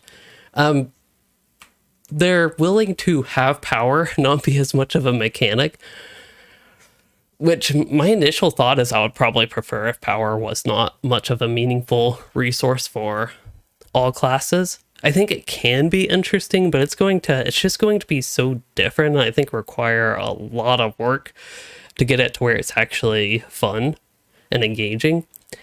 I honestly think the way World of Warcraft does mana nowadays, it does it in a way that makes sense without feeling like in LOTRO, it'd be like DPS classes don't really have to worry about power, but you do if you use heals. So self-healing costs a lot of mana in WoW, and it'd be like self-heals cost a lot of power in LOTRO. I don't think it's quite that straightforward from what I remember, but yeah. Anyway, for Hunter, yeah, they got a lot of changes with the power revamp. That was the point of bringing that up, but a good time to mention just the way it is working. All right, what is this? Bow of the Righteous. It's a cooldown ability now. Hits with range skills restore 30 power. Also, I was playing Blue Line. That's where most of the power issues were, but I also ran into power issues in the red and the yellow line. I also wonder if they made any changes to Barrage and reverted it. I don't remember seeing that, but it seems like it would make sense if power is actually more meaningful. The skills animation? That seems relatively normal.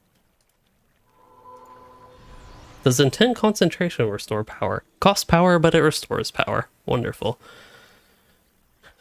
Strength of the Earth. That actually seems like a decent power restore, and it also gives you outgoing damage now. Oh, you're maybe mainly interested in the duration of that. Yeah. Yeah, it did seem to be relatively long animation. Oh, I hate to do Forenost again, but the thing is, when there's a simple instance that you can just boot up and there's an elite master mob right there waiting for you, that's probably what I'm going to check on all characters, especially when that's what I checked on the previous characters. SOTE, giving it more damage. Oh, the second rank, wow, plus 25% range damage buff. That's a pretty significant boost from that. I honestly don't know what this character's spec. I'm probably not going to worry about it for the purposes of this. I did want to check Evade Stance minus 20% power cost, and Quick Shot restores morale still. It costs very little power. Actually, 4 power is tiny, and I think that's a good thing. Barrage doesn't even cost that much. Let's see. I'll just rock Precision Stance and see how this goes.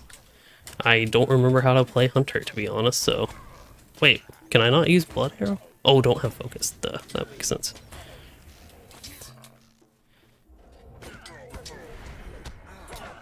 Okay, Barrage still is the same. That's a bit unfortunate.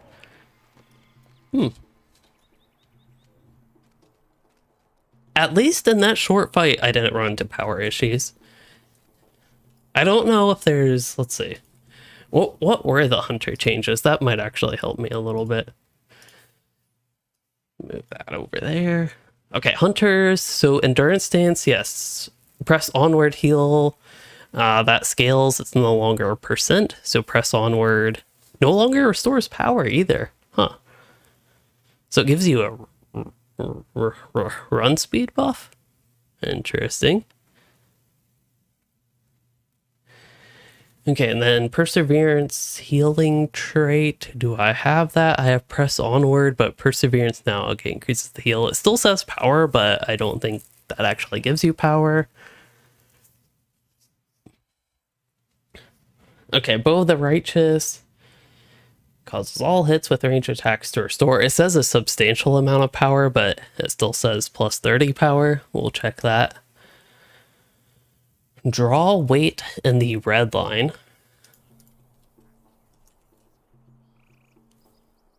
That's quick draw. That's draw weight. Okay, max rank used to be 6 max ranks. Improved intent concentration in blue line. Move from tier 3 to tier 2. Third row to second row, I'm guessing is what that means. And the power restore is significantly better, which seems to be true. It also, okay, it still has a long animation. That's the thing with intent concentration. I've noticed the animation is very long on that, and that still seems to be the case.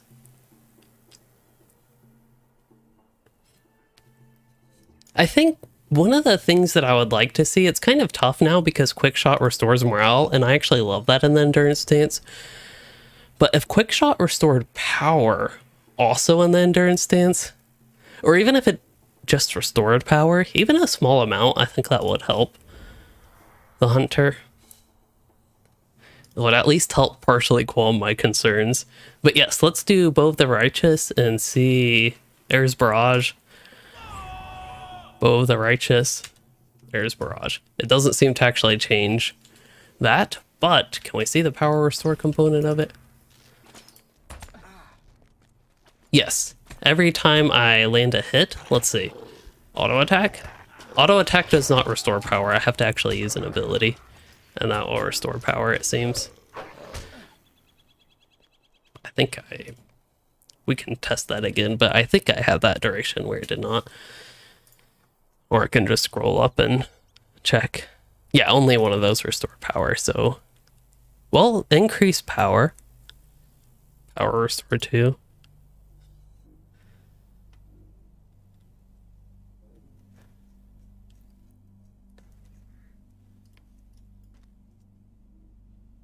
Oh, do the bleeds restore power? We can check that.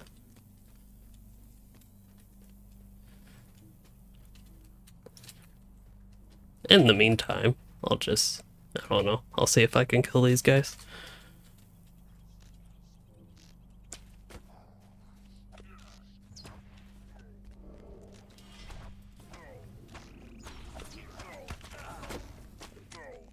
Oh, really? That wasn't instant?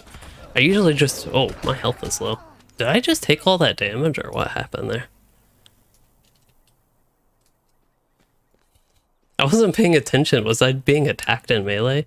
Because I actually did not see what caused my health to go down. Again, I wasn't paying attention to my health, but yeah. Okay, let's see. So I got the power restore for using the ability, but when the bleed hits, it does not restore power.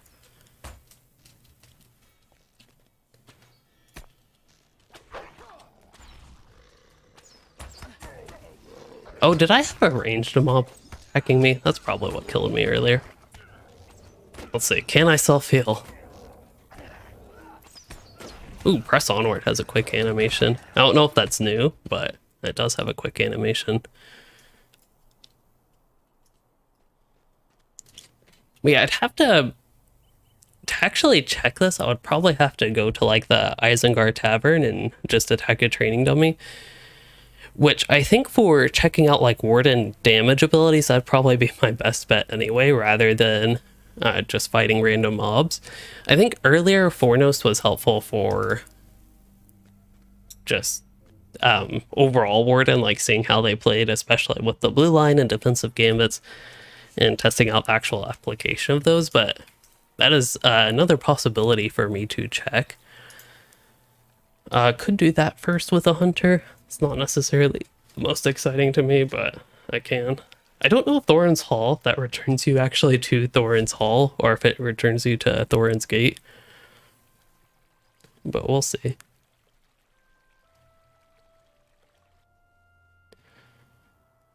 So 19 skills, yeah, that would be 19 skills with my stats. I don't know if it's that way at every level, but at level 53 and restoring 30 power, it is going to be 19 abilities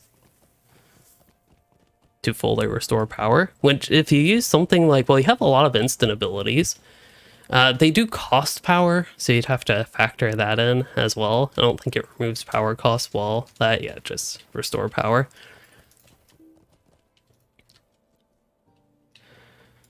But even something like Quick Shot only costs 4 power, so you'd net gain 26 power, and you could use that quite a few times. Gambits. That's a great Warden name. I almost have as much health as the level 140 Warden. Wow. There is actually another hunter here. Okay, so I honestly don't remember when this character would run out of power.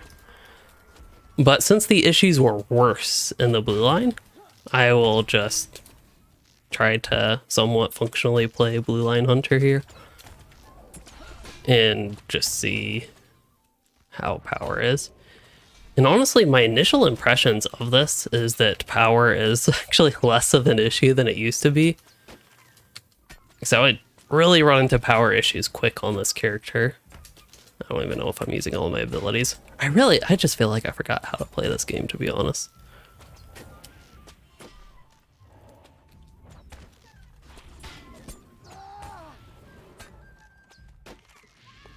I don't know, does this character have any power impacting gear?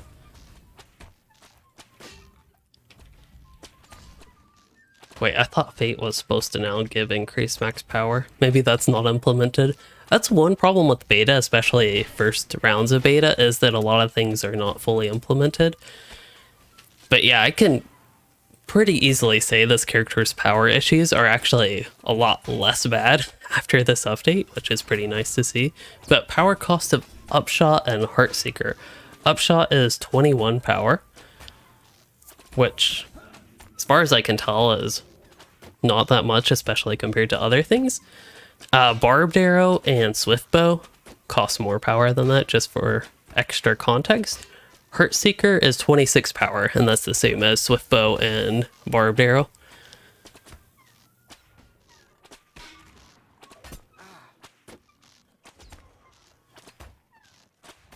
Rapid Fire. What is Rapid? Oh yeah, that's what Rapid Fire is. Bow skills cost focus. It says no longer has a cost. It doesn't say it doesn't have a focus cost. It just says no longer has a cost. So, according to this, it should not cost power, but I don't think that's actually how it works. Also, it's only slightly embarrassing that I forgot that was a thing. They still do cost power, by the way, for anybody that was curious. But yeah, I think, oops, that probably didn't help with the power consumption thing. But yes, as Andrew said, Burn Hot. That is actually going to be something that I think will have a much bigger factor. Also, see, my power is going up when I use Bow of the Righteous. So those probably aren't a bad combination. Burn Hot gives you...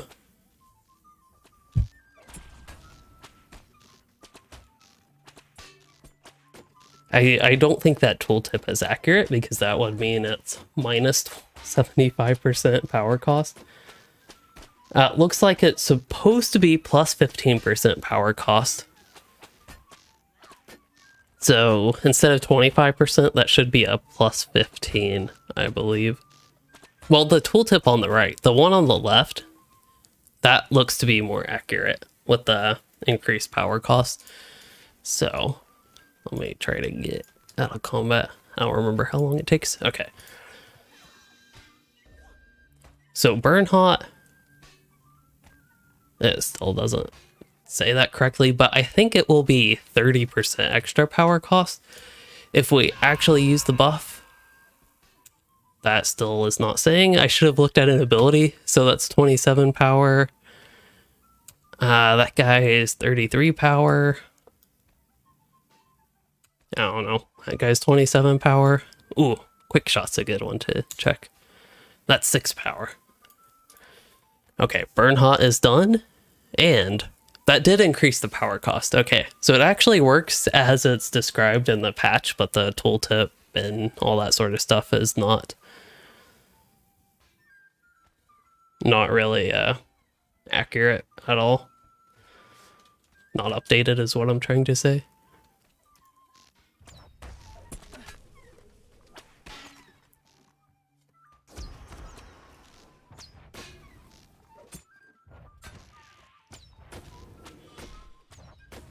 Weird playing this low level of a hunter.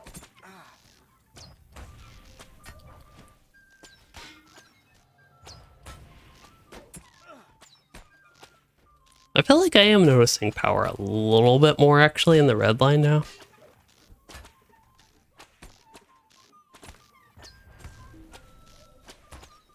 Something is restoring power and I actually don't know what it is. Like my power is randomly going up. That could just be in combat power region, but I'm not sure that is the case.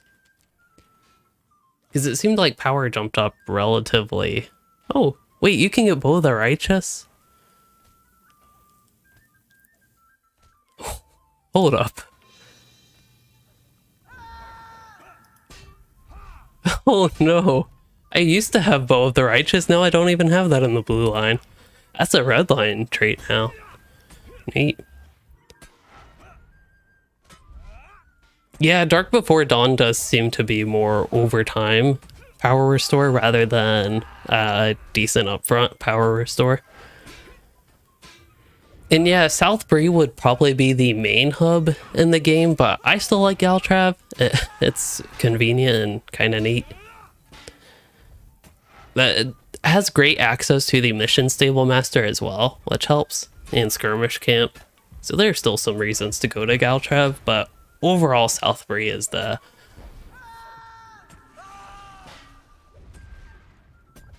main hub really in the game.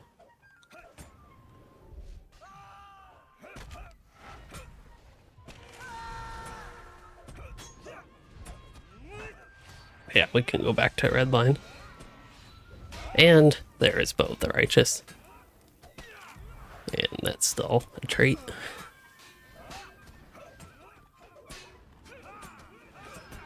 Wonder what this character's build was like. Seems to have had an emphasis on AoE. This is also pre trait point change. Yeah, that's probably what I'd go for next. If I had to guess.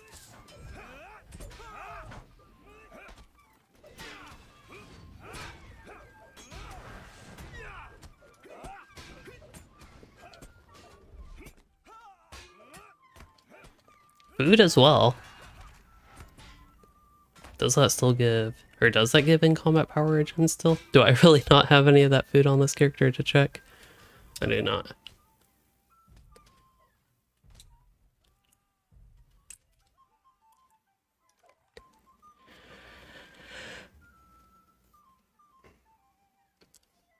Okay, so I think we will get moving on to Captain. 900 power per second? That doesn't seem too bad. For, I'm guessing that's for Gundabad food.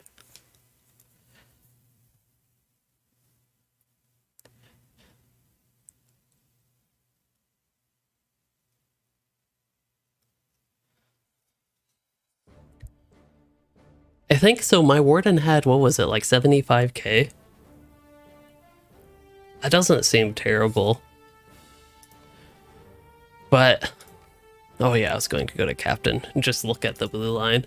Keep in mind this Captain's not that high level, but I don't think that should be too much of a factor because it's important to see how this stuff actually impacts leveling characters. That was one of the complications with making class changes. And for me at least, I don't know that the overall like leveling progression is more important, but it's still an important factor with how like the change works and when you get these abilities and the such. So let's check out Blue Line Captain. Valiant Strike, we're actually supposed to have it. It gives your shield brother a heal now. So the red line Valiant Strike that as far as I know you're not actually supposed to be getting, I think you're supposed to be getting whatever that's called, Shadow's Lament. That is giving a fellowship heal. That's like the old Valiant Strike. But the blue line one just gives your shield brother a heal. So that's like a single target heal for the tank is probably who you'd put shield brother on. Kevin said you've been playing off and on for many years. You found my channel and love the content. Glad you are enjoying the content and glad it's also helped flatten the learning curve after a long break.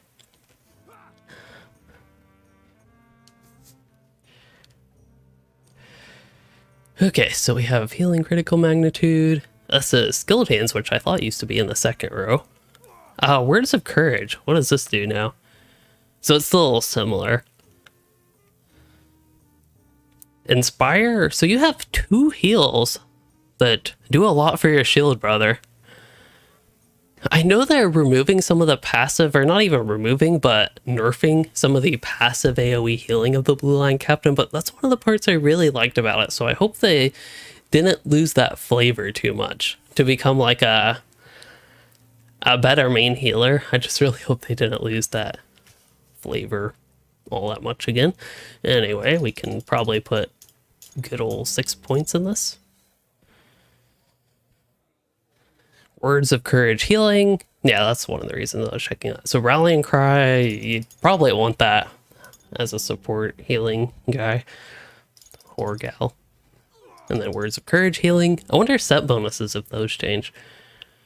So Escape from Darkness seems to have changed, by the way. I don't think you can actually have it immediate and res 2 allies. So that's going to be a pretty significant nerf to the ability. Only being able to do 1 in combat res with it. And then it looks like the blue line just gives them more morale and power when they are resed.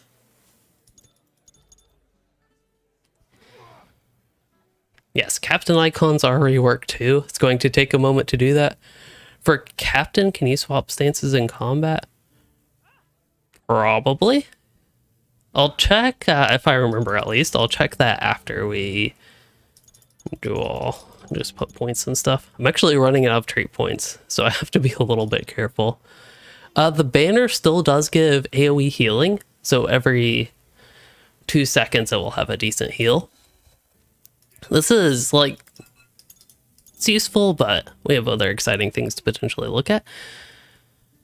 So Rallying Cry, I'm actually curious. I'm going to apply this. This will increase the healing of it, but it also gives it a power restore when it consumes a defeat event.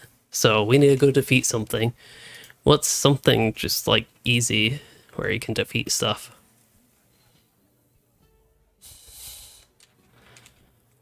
That would actually be easy to do. Yeah, let's do like... I'm relatively on level for this. So I'm not just like going to low level content. I'm doing something somewhat on level. I wonder if this will be a good solo spec now.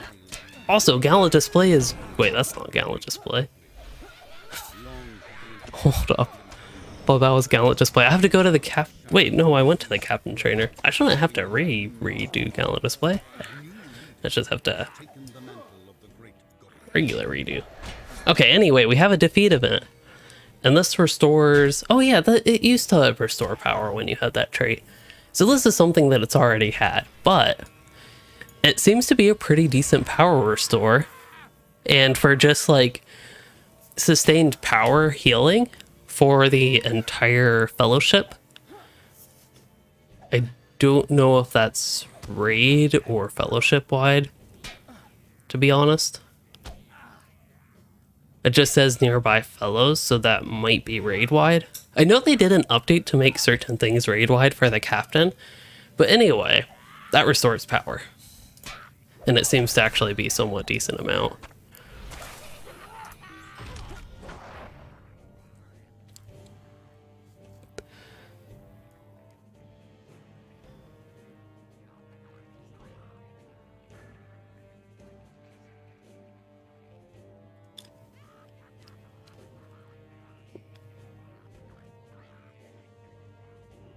And yeah, that's one of the things, Andrew, with the stance swapping. I could actually see that being a thing that captains do in combat, even in group content, to get the biggest benefit.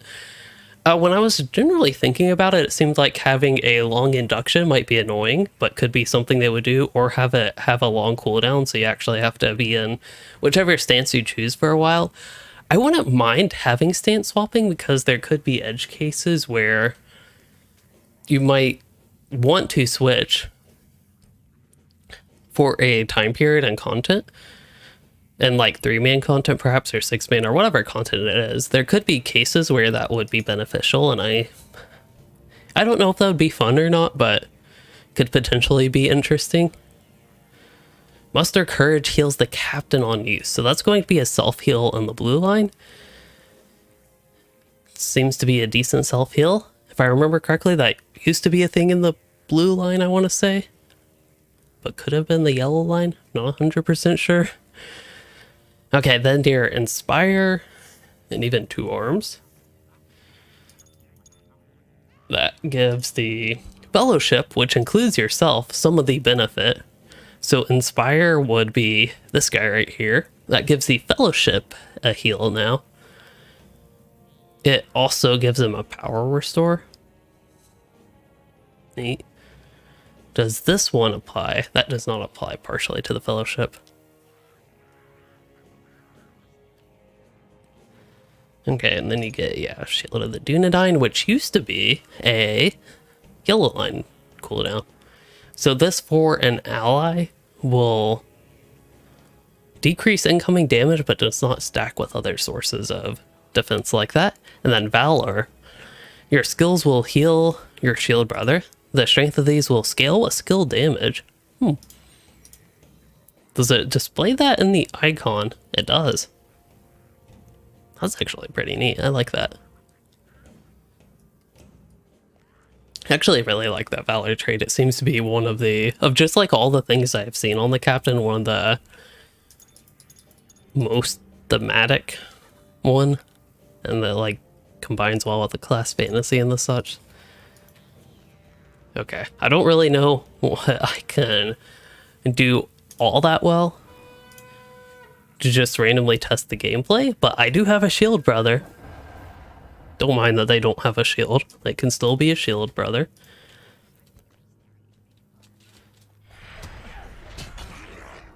And they still do a lot of damage in this spec, and they're getting healed. So that's pretty neat.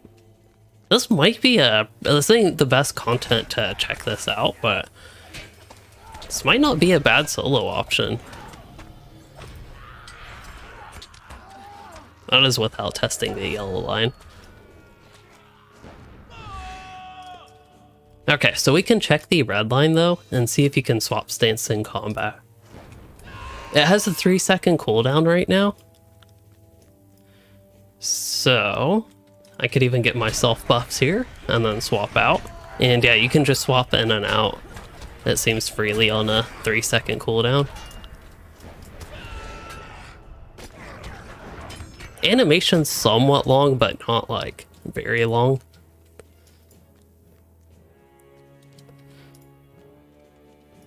See, I wouldn't be surprised if they ultimately end up changing that.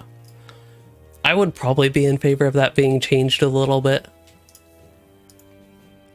At least having either a longer cooldown, having a long induction, or just not being able to use it in combat.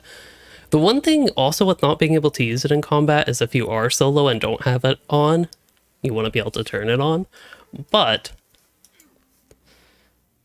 I mean, that just means you have to fight without it on, and you can probably get out of combat relatively quickly.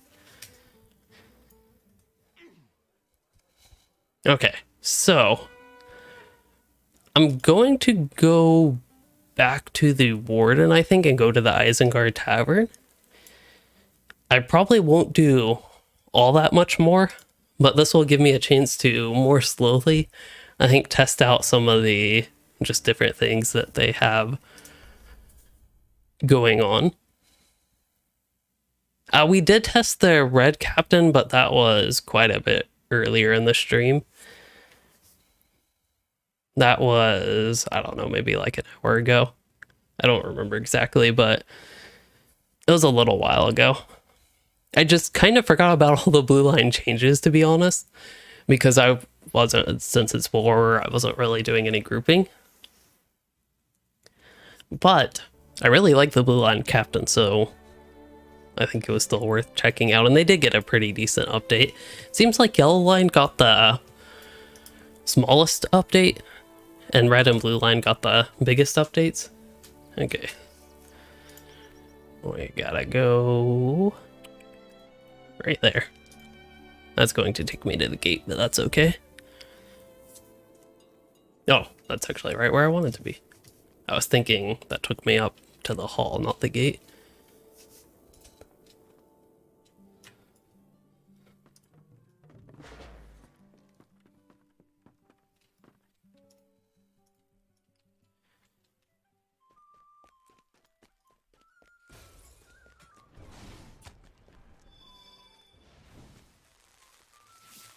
When I talk about my Warden videos, I'm probably gonna have to add a few hours to the to the Warden for a while. It's gonna be, I don't know, it's just gonna, seems like it's gonna take a while to actually get used to the duration of dots. So something like Desolation is still 32 seconds. It looks like your bleeds are 40 seconds. Could be impacted by some of these traits.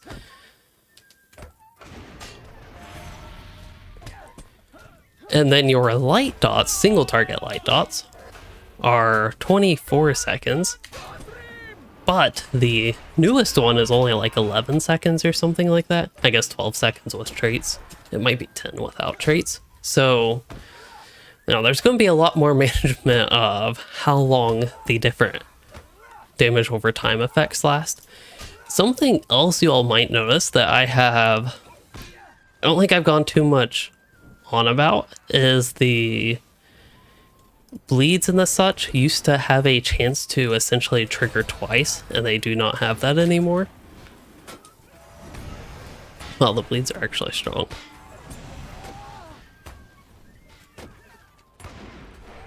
Surety of Death is pretty similar overall compared to what it used to be. That was actually a lot of burst damage. So Surety of Death, yeah, it's pretty similar. It just does frontal AoE damage over time. It does give the outgoing damage debuff.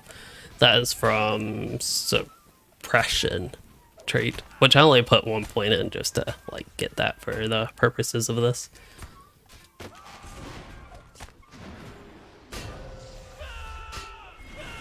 And then we have rapid techniques. That's going to, honestly, it's just going to take me a moment to get used to rapid techniques. I feel like something I should probably be doing is trying to actually see if I can get every dot up, because I'm guessing that's something I'm still going to want to do. And eventually, I don't know if I really want to try to get into this today, but eventually come up with some sort of somewhat rotation. Isn't there another thing that consumes dots? Maybe not. Yeah, this one doesn't consume dots. I think only 2 gamut lines consume dots. That would be the Spear Fist gamut line, consumes the AoE light dots, and then the Spear Shield gamut line consumes the bleeds. As far as I know, there's still not any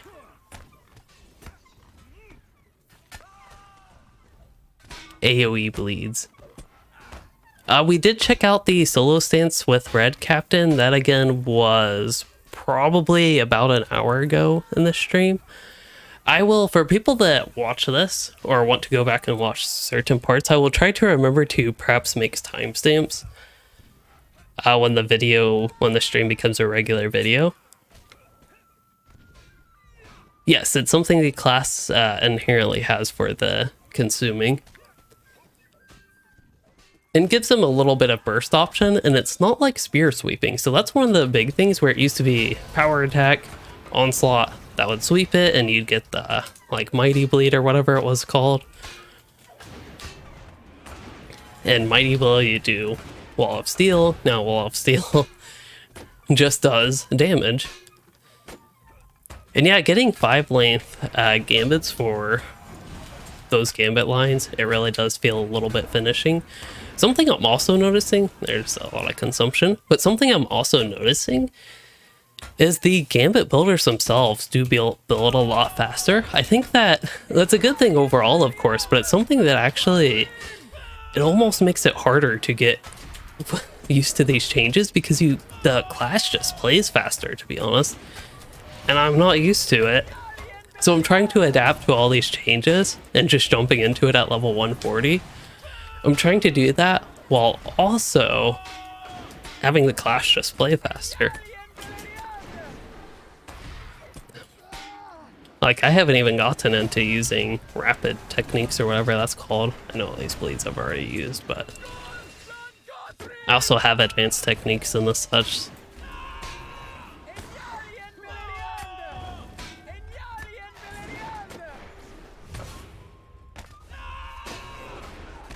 Alright. Oh, it disappeared. I was going to do one grand finale and use all my consumers at once again. But yeah, honestly, it seems like... I know I've talked about this before, but...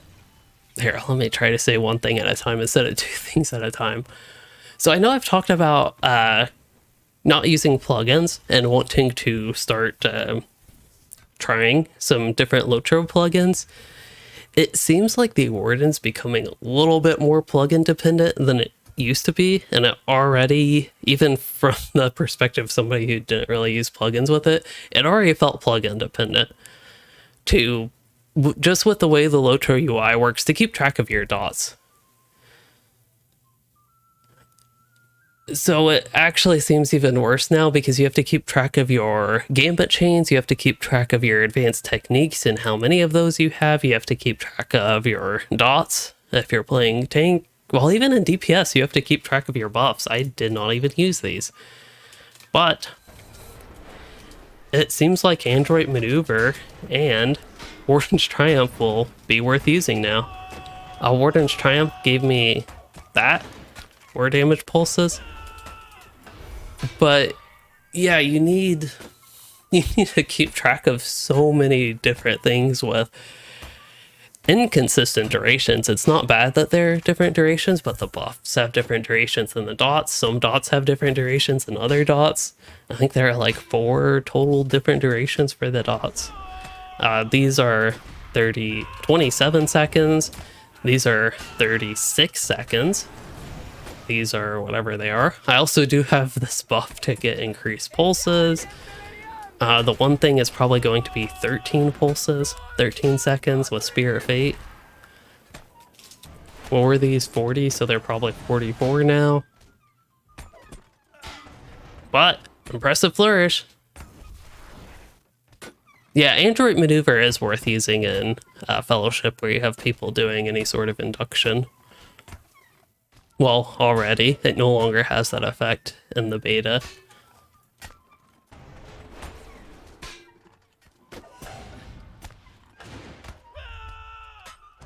That's not it. That's Combination Strike.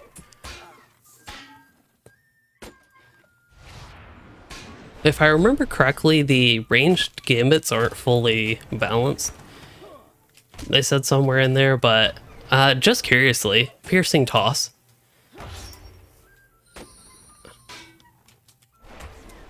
Oops. Okay, Piercing Toss, melee version of that. That refreshes the gambit, I think. Okay, so that's what it is. Has 11 seconds left. That refreshes and overwrites. Again, I'm guessing that it's a bug that they do different damage. It seems like based on all the like forum posts from on Magma Hall, etc. with the developers, it seems like the intention was for them to be the same, as in the exact same, like do the exact same damage. Fire at will. What is fire at will? I recognize that name. That's not a gambit, but I think that sounds like the hunter thing. Obviously, that's not going to be a tank then. There it is, okay. Ah, yes, that is the one that gives fellowship damage and minus attack duration. And yes, there are parts of the Warden that did get simpler, but there are also parts of it that got, I think, a lot more complicated. So it's just going to be different. I think the baseline gambit system itself is simpler, despite having more gambits. I do think overall what we have is simpler. But everything else with the Warden, I think, got more complicated. I think there's going to be, compared to what it used to be, an even larger gap between, like, low skill Wardens, which I'll probably fit into, and high skill Wardens.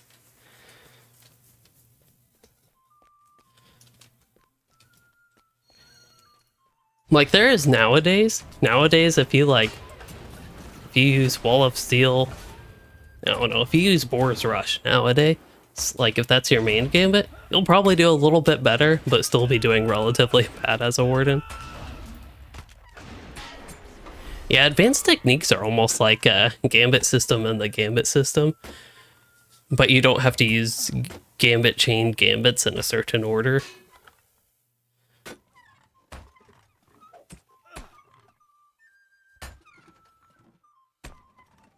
But yeah, I'm honestly quite tired. It's been a long day for me. So I think it'll be about time for me to wrap up the stream. I think we tested out pretty much everything. Just because I was getting stunned so much, I don't really want to delve back into the delving. But that's something we could potentially look at later.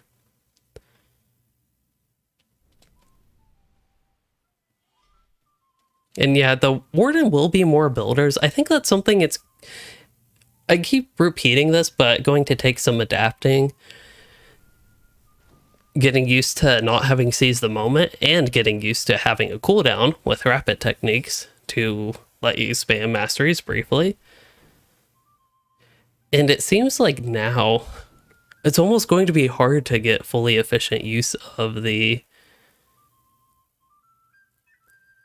gambit masteries, and actually mixing in which gambits you use. You can probably keep those utilized well, which would take, again, a lot of mixing, I think, of what gambit lines you're actually using.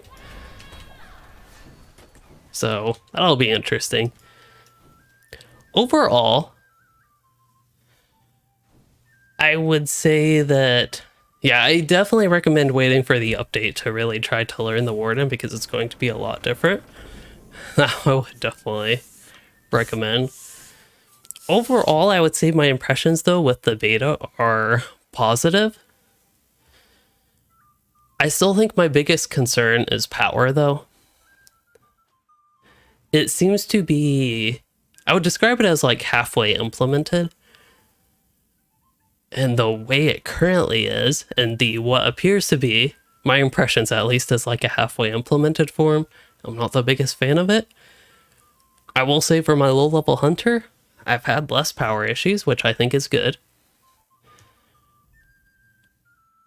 But for my Warden here, it seems a little bit more iffy.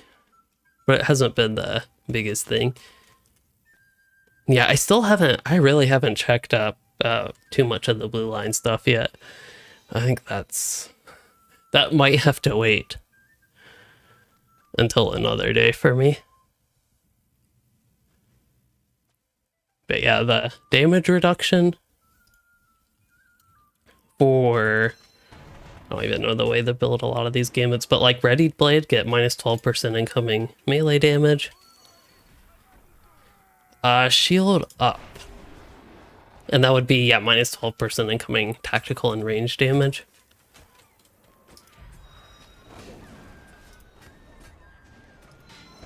Is that Readied Blade? Okay, I kind of know how to build those. And those last a minute 20 seconds. That's not terrible.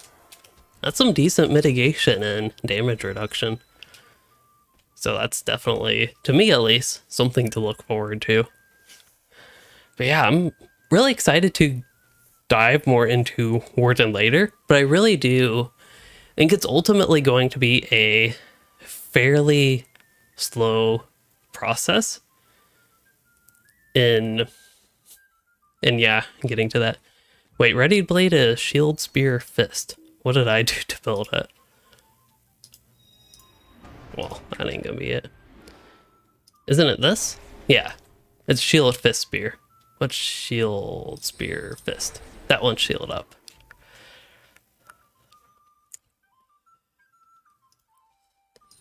There also... Hold up. Before I actually finish this stream, there were other gambits. Wasn't there? I didn't even look at these. Were there other gambits? Deflection. So that's the one that decreases threat. But then I thought there was one that increased threat. Or wasn't that Resounding Challenge? Was that the one? Yeah, I don't know about the increased threat. That could just not be shown with the way it is in beta. Yeah, it was a Resounding Challenge, okay. What was that? Oh, that was the captain. They just happened to apply that at the same time, okay. Hopefully I didn't interrupt that captain's DPS thing there. But yeah, I think that is a good point to wrap up the stream. Hopefully you all enjoyed it and the chaotic nature of it. It was a lot to jump into, but I think overall it worked okay. If y'all did enjoy the stream, please consider liking and subscribing for more, or becoming a channel member to support the content. Again, shout out to Sand and Snow, who's been here a while and is a channel member. And thanks for joining, chatting, and watching, everyone.